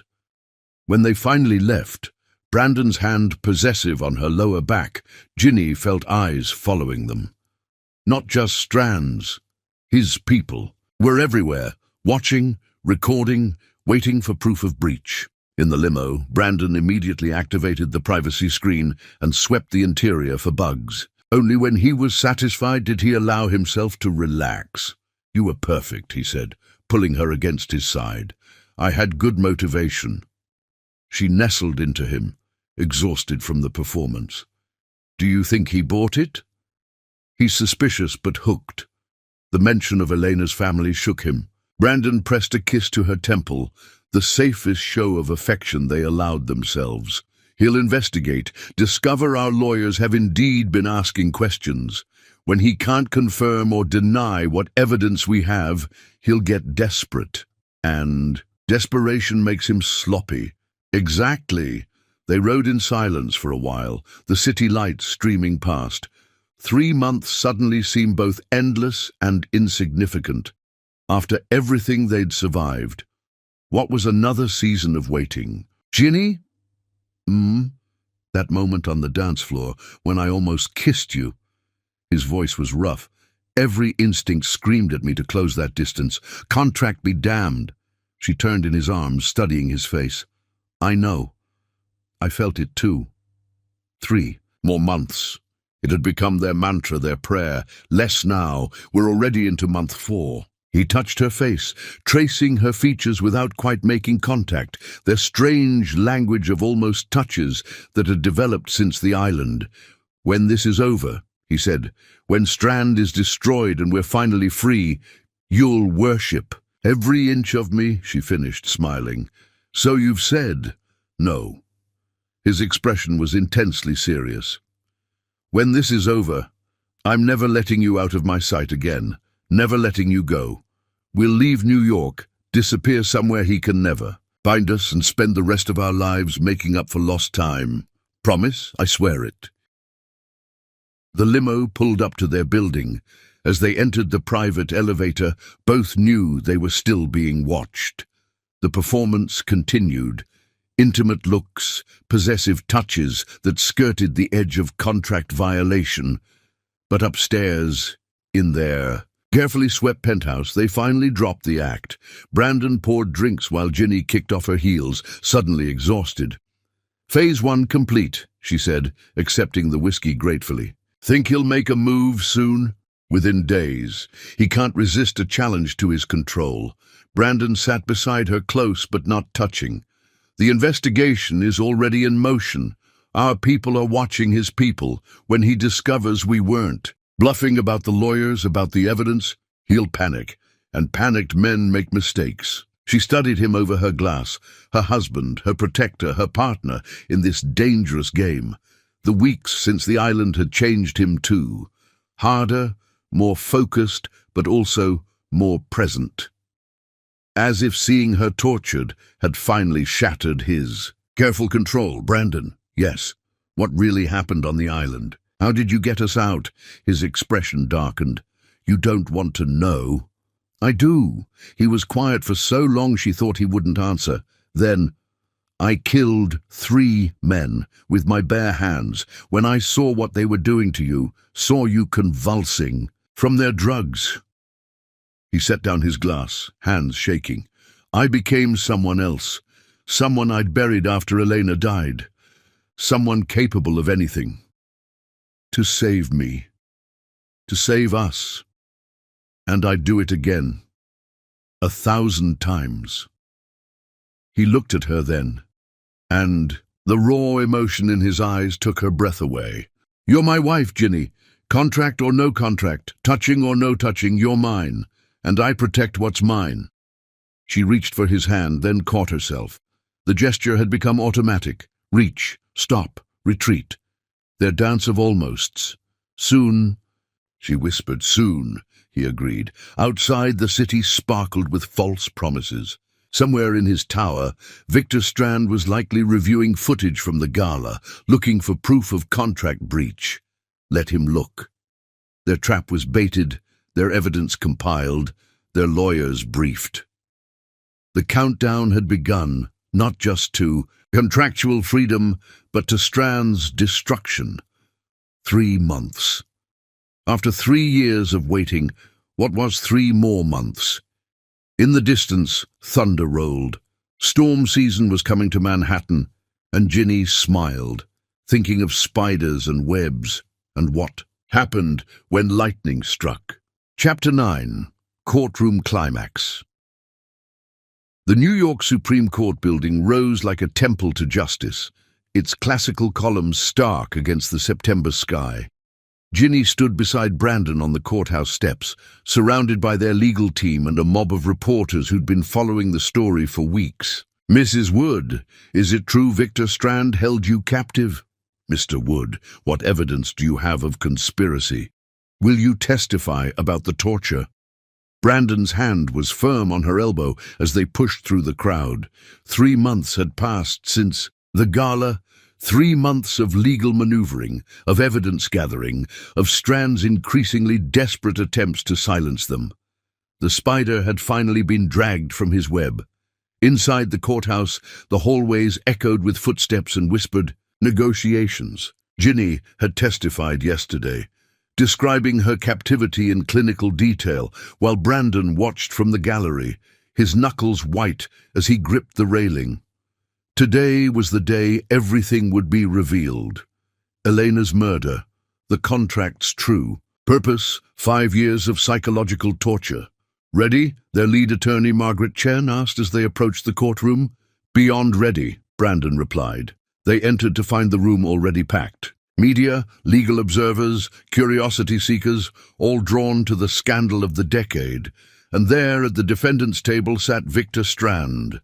He looked older, grayer, his usually impeccable appearance slightly frayed. The past months had taken their toll. His empire was crumbling, investors fleeing, allies abandoning ship, but his eyes still held that reptilian coldness as they tracked Ginny across the room. "All rise," the Honorable Judge Martinez presiding. The session began with procedural matters, but tension crackled through the air. This was the day Brandon would testify, would finally reveal the full truth about Elena's death and the contract that had imprisoned their marriage. The prosecution calls Brandon Wood to the stand. Ginny watched her husband walk to the witness box with measured steps. He looked devastating in his charcoal suit, every inch the powerful businessman. But she saw the tension in his shoulders, the carefully controlled rage in his movements. After the swearing-in, Prosecutor Davies began his questioning. "Mr. Wood, please describe your relationship with the defendant." Brandon's voice was steady, controlled. "Victor Strand was my business rival. We competed for several major contracts in the early 2010s. The competition was intense, and this competition led to your engagement to Elena Vega. Indirectly, Elena's family-owned patents Strand wanted. When she and I became involved, he saw it as a threat to his acquisition plans. Tell us about the night Miss Vega died." The courtroom fell silent. Brandon's jaw tightened, but his voice remained clear. October 15th, 2019. Elena had been receiving threats, anonymous at first, then more specific. "I hired security, but she felt suffocated. That night she insisted on driving to her family's estate alone. She said she needed space to think." "About what?" "About us, about the threats, about—" Brandon paused, his eyes finding Ginny's in the gallery. "About whether being with me was worth the danger." "What happened next?" "Her car went off the cliff road at Thornwood Curve. The official report cited brake failure, but I knew—" His voice cracked slightly. I knew it was murder. How? Did you know? Because Strand visited me the next day. While I was still in shock, still planning her funeral, he came to my home with a contract. Davies lifted a document. This contract? Exhibit 47A? Yes. Please explain its terms to the court. Brandon took a breath. On the surface, it appeared to be a business agreement. Strand would cease certain hostile takeover attempts, restore my company's market value, and guarantee the safety of any future romantic partners. In exchange, I agreed to 5 years of celibacy, no physical intimacy with any woman. Murmurs rippled through the gallery. Judge Martinez banged his gavel for silence. But that wasn't the real purpose, was it? Davies prompted. No, the real purpose was control, psychological torture. The contract contained hidden clauses. If I violated the celibacy requirement, everything I owned would transfer to Strand, including... He paused, his eyes finding Ginny again. Including rights. To my spouse. You signed this contract knowing these terms. I signed it believing I was protecting future partners from Elena's fate. I didn't understand the full implications until later. When did you realize the contract's true nature? When I met my wife. Brandon's voice softened.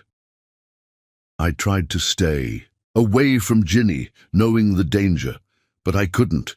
I thought I could have her in my life without physical intimacy. I thought I could protect her by maintaining the contract's requirements. And did you maintain those requirements? Yes. For 3 years, despite being desperately in love with my wife, I never once broke the contract's terms. Until... Objection. Strand's lawyer, Reeves, stood. Relevance goes to motive, Your Honor, Davies responded. The defendant's actions were predicated on the belief that the contract had been violated. Overruled. Continue, Mr. Wood. Brandon straightened. On my birthday this year, April 15th, my wife kissed my palm during a private dinner. Strand's surveillance captured this and declared it a breach of contract. A kiss on the palm. He interpreted any intimate contact as violation. His men invaded our home, kidnapped my wife, and held her at a private medical facility where she was subjected to psychological and chemical torture. The word hung heavy in the air. Torture. Several jury members shifted uncomfortably. Mr. Wood, Davies continued, new evidence has come to light regarding Elena Vega's death. Can you tell us about that? This was it, the revelation they'd been building toward. Brandon's hands gripped the witness box. 6 weeks ago, we received a package from Elena Vega's sister, Catherine. She'd been terrified into silence for years, but recent events convinced her to come forward. What was in the package? Elena's diary and correspondence between her and Victor Strand. Gasps echoed through the courtroom. At the defendant's table, Strand had gone rigid. What did these documents reveal? Brandon's voice was ice. Elena was pregnant when she died. The father wasn't me, it was Victor Strand. They'd been having an affair for months. When she tried to end it, when she chose me instead, he threatened to destroy us both unless she terminated the pregnancy and left. Me! Objection, hearsay. Your Honor, Davies interjected. The diary has been authenticated by 3 independent experts. The correspondence bears Mr. Strand's verified signature. Overruled. Continue. Brandon leaned forward, his eyes locked on Strand. The night Elena died, she was driving to confront him, to tell him she was keeping the baby and marrying me regardless of his threats. She never made it. These are lies, Strand erupted, shooting to his feet. Fabrications. That diary is fake. Judge Martinez slammed his gavel. Mr. Strand, control yourself or I'll have you removed. But Strand was beyond control. His careful mask had finally shattered, revealing the monster beneath. She was mine, he snarled at Brandon. "Elena was always mine. You stole her, turned her against me. She was carrying my child and you—" He lunged across the courtroom. Chaos erupted. Security moved to intercept, but Strand was faster than his age suggested. He cleared the bar, hands reaching for Brandon's throat. Brandon didn't move from the witness box. As Strand charged, he simply stepped aside, using the man's momentum against him. Strand crashed into the witness stand, sprawling across the floor, but he came up with something in his hand, a letter opener snatched from the court clerk's desk. Before security could reach him, he spun toward the gallery, toward Ginny. "If I can't have everything," he hissed, "I'll take what matters most." Time slowed. Ginny saw the blade flashing, saw Strand's crazed eyes fixed on her. She heard Brandon roar her name, saw him leap from the witness box, but Brandon was too far away. Strand was already there. The weapon raised, Ginny didn't think. 3 months of self-defense training took over. As Strand lunged, she sidestepped, caught his wrist, and used his weight against him. The letter opener clattered across the floor as Strand hit the ground hard. Security swarmed him then, pinning him down. He fought like a wild animal, screaming threats and obscenities. "You're all dead, all of you. I own judges, politicians, police. Commissioners, you can't touch me. I'll destroy everyone you love." Brandon was at Ginny's side instantly, pulling her against him as chaos reigned around them. For the first time in 3 years, he held her without reservation, without fear of contracts or consequences. "Are you hurt? Ginny, are you—" "I'm fine." She was shaking but whole. "I'm fine." Judge Martinez was hammering his gavel, calling for order. Security dragged a still screaming Strand from the courtroom. Gradually, shocked silence fell. "Given the defendant's outburst and confession," the judge said grimly, "I'm ruling all contracts between Mr. Strand and Mr. Wood null and void, effective immediately. Furthermore, I'm recommending additional charges of attempted murder, conspiracy, and fraud. Court is adjourned pending formal charging." The gavel fell one final time. It was over. In the stunned silence that followed, Ginny became aware of 2 things. First, that Brandon was still holding her, his arms tight around her as if he'd never let go. And second, that nothing now stood between them. No contract, no surveillance, no carefully maintained distance. "Brandon," she whispered. He pulled back just enough to see her face. His eyes were wild, desperate, blazing with 3 years of suppressed desire. "We're free," he said hoarsely. "Ginny, we're finally—" She kissed him, there in the middle of the courtroom, surrounded by press and lawyers and shocked observers. She claimed the kiss they'd been denied for 3 long years. His response was immediate, overwhelming. His hands, tangled in her hair, his mouth desperate against hers. 3 years of careful control shattered in an instant, leaving only raw need, pure love. Cameras flashed. People cheered. Someone, probably their attorney, suggested they might want privacy. They broke apart, breathing hard, foreheads pressed together. "Home," Brandon said roughly. "Now." They barely made it to the car before his mouth was on hers again.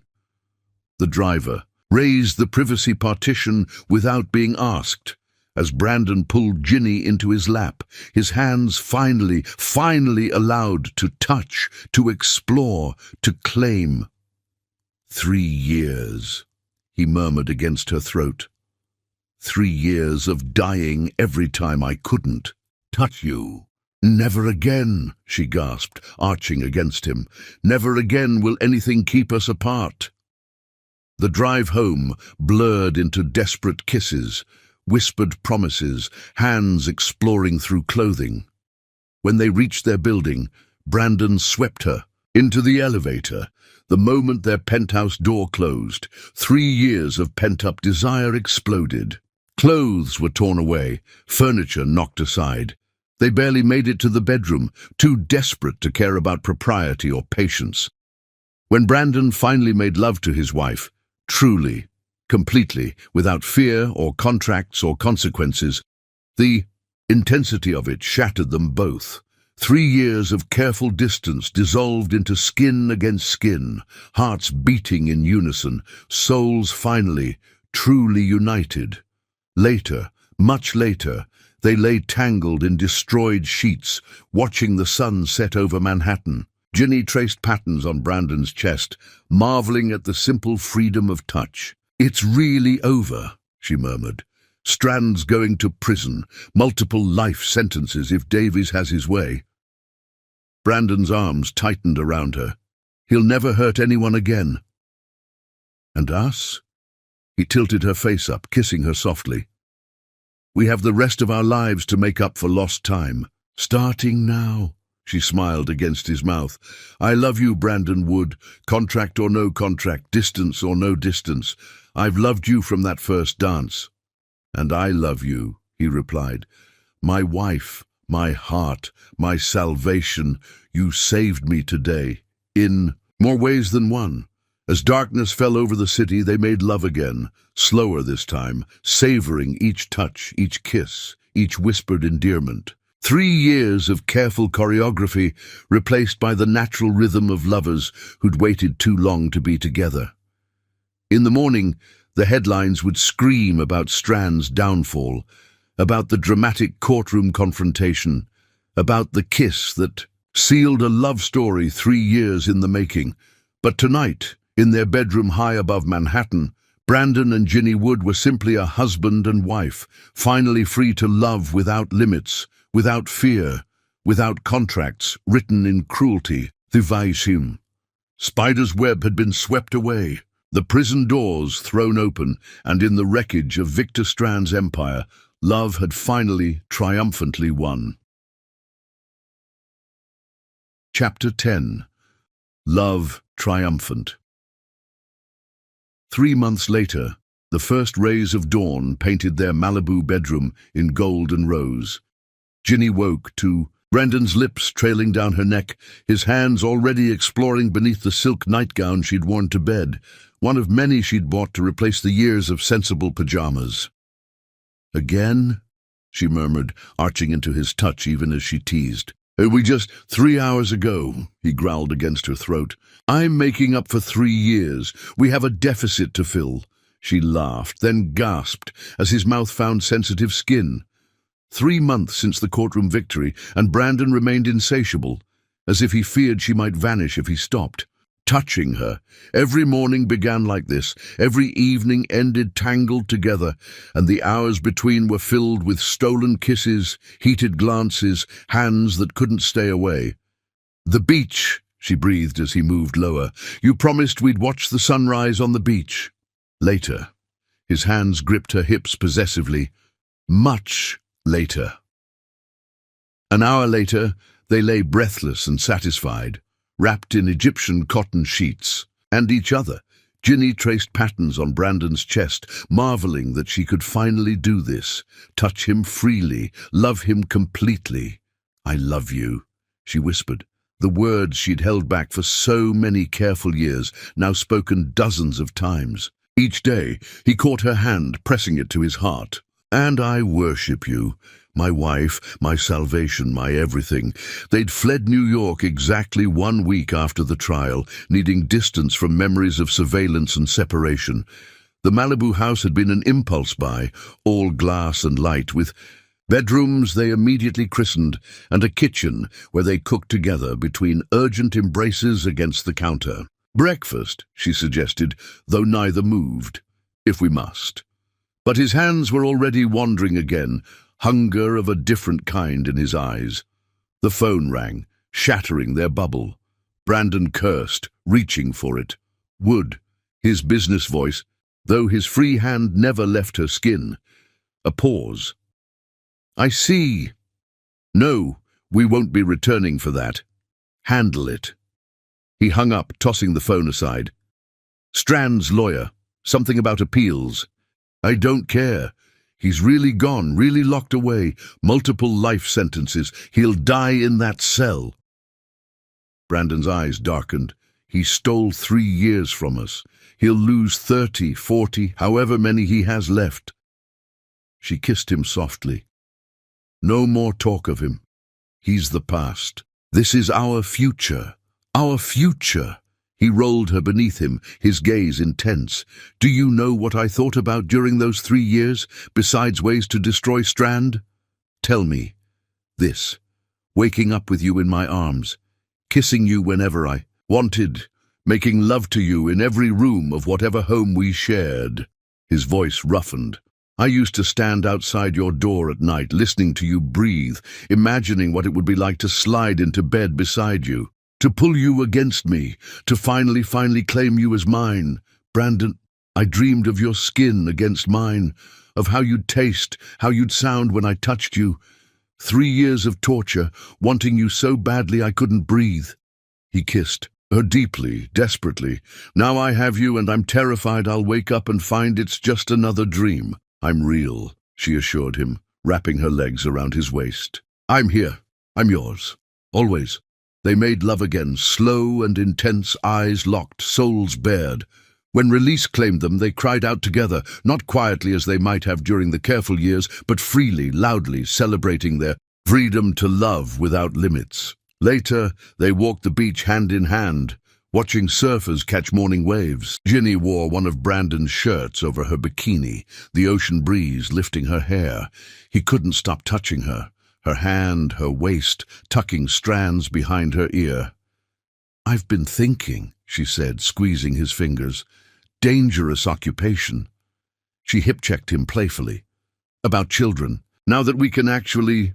Well, he stopped walking, turning to face her. Children. You don't want them. Are you kidding? He cupped her face, thumbs stroking her cheeks. I want everything with you.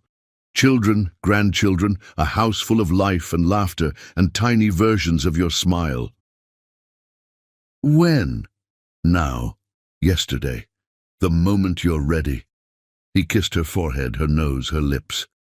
Though at the rate we're going, it might already be decided.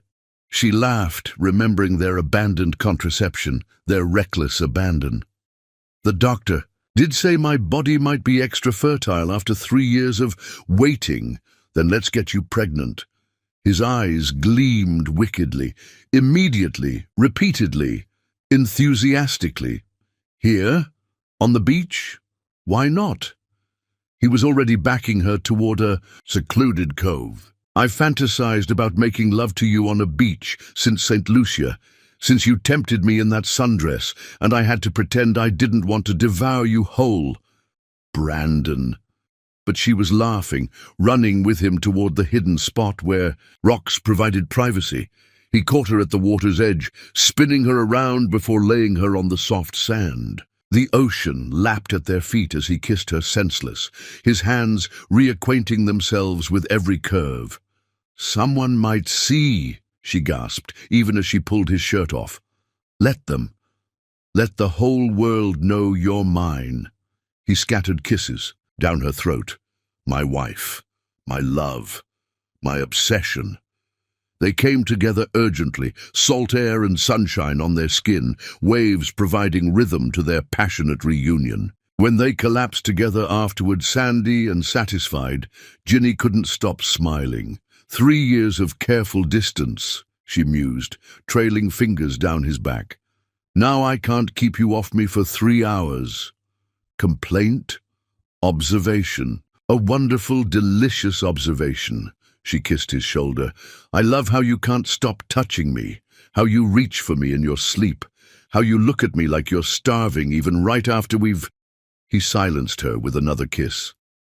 I'll never get enough, never stop wanting you. 50 years from now, I'll still be chasing you around our beach house. Promise? Swear it.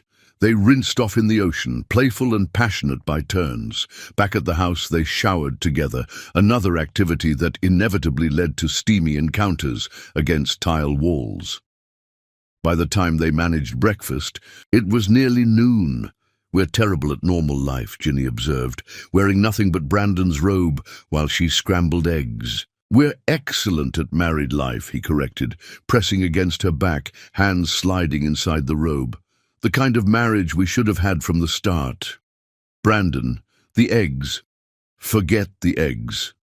He spun her around, lifting her onto The counter. I'm hungry for something else. The eggs burned. They ordered takeout instead, eating it in bed between lazy kisses and wandering hands. Outside, California sunshine beckoned, but they were content in their private paradise. I keep waiting for the novelty to wear off, Ginny confessed that evening as they watched the sunset from their deck. For us to settle into normal married routine. Never. Brandon pulled her into his lap, nuzzling her neck. 3 years of deprivation has made me permanently insatiable. You'll be fighting me off with a stick in our 80s. Fighting you? Off? Unlikely. She turned to straddle him, her sundress riding up. I have my own 3 years of frustration to work through. His hands gripped her thighs. Then we're perfectly matched. 2 addicts feeding each other's obsession. Forever. Forever. As the sun dipped below the horizon, painting the sky in brilliant oranges and purples, they came together once more. Slower this time, savoring each touch, each kiss, each whispered endearment. 3 years of careful choreography had given way to this: natural rhythm, perfect harmony, love without limits. In the distance, dolphins played in the waves. Seabirds called overhead. And in a house by the sea, 2 people who'd loved through impossible circumstances celebrated their freedom the only way they knew how. Completely, passionately, endlessly. Victor Strand rotted in prison, already forgotten. The contracts were ashes scattered to the wind, and Brandon and Ginny Wood had the rest of their lives to make up for lost time, starting now, continuing forever, with a love that had survived the impossible and emerged stronger than ever. The stars were just beginning to appear when Brandon carried her inside again, desire renewed by the simple act of breathing the same air. I love you, he murmured against her lips. I loved you through 3 years of careful distance. I'll love you through 50 years of reckless closeness. Just 50? Eternity, then. Whatever time we're given, it won't be enough. She smiled, pulling him down to her. Then we'd better make every moment count. And they did. Thanks for watching!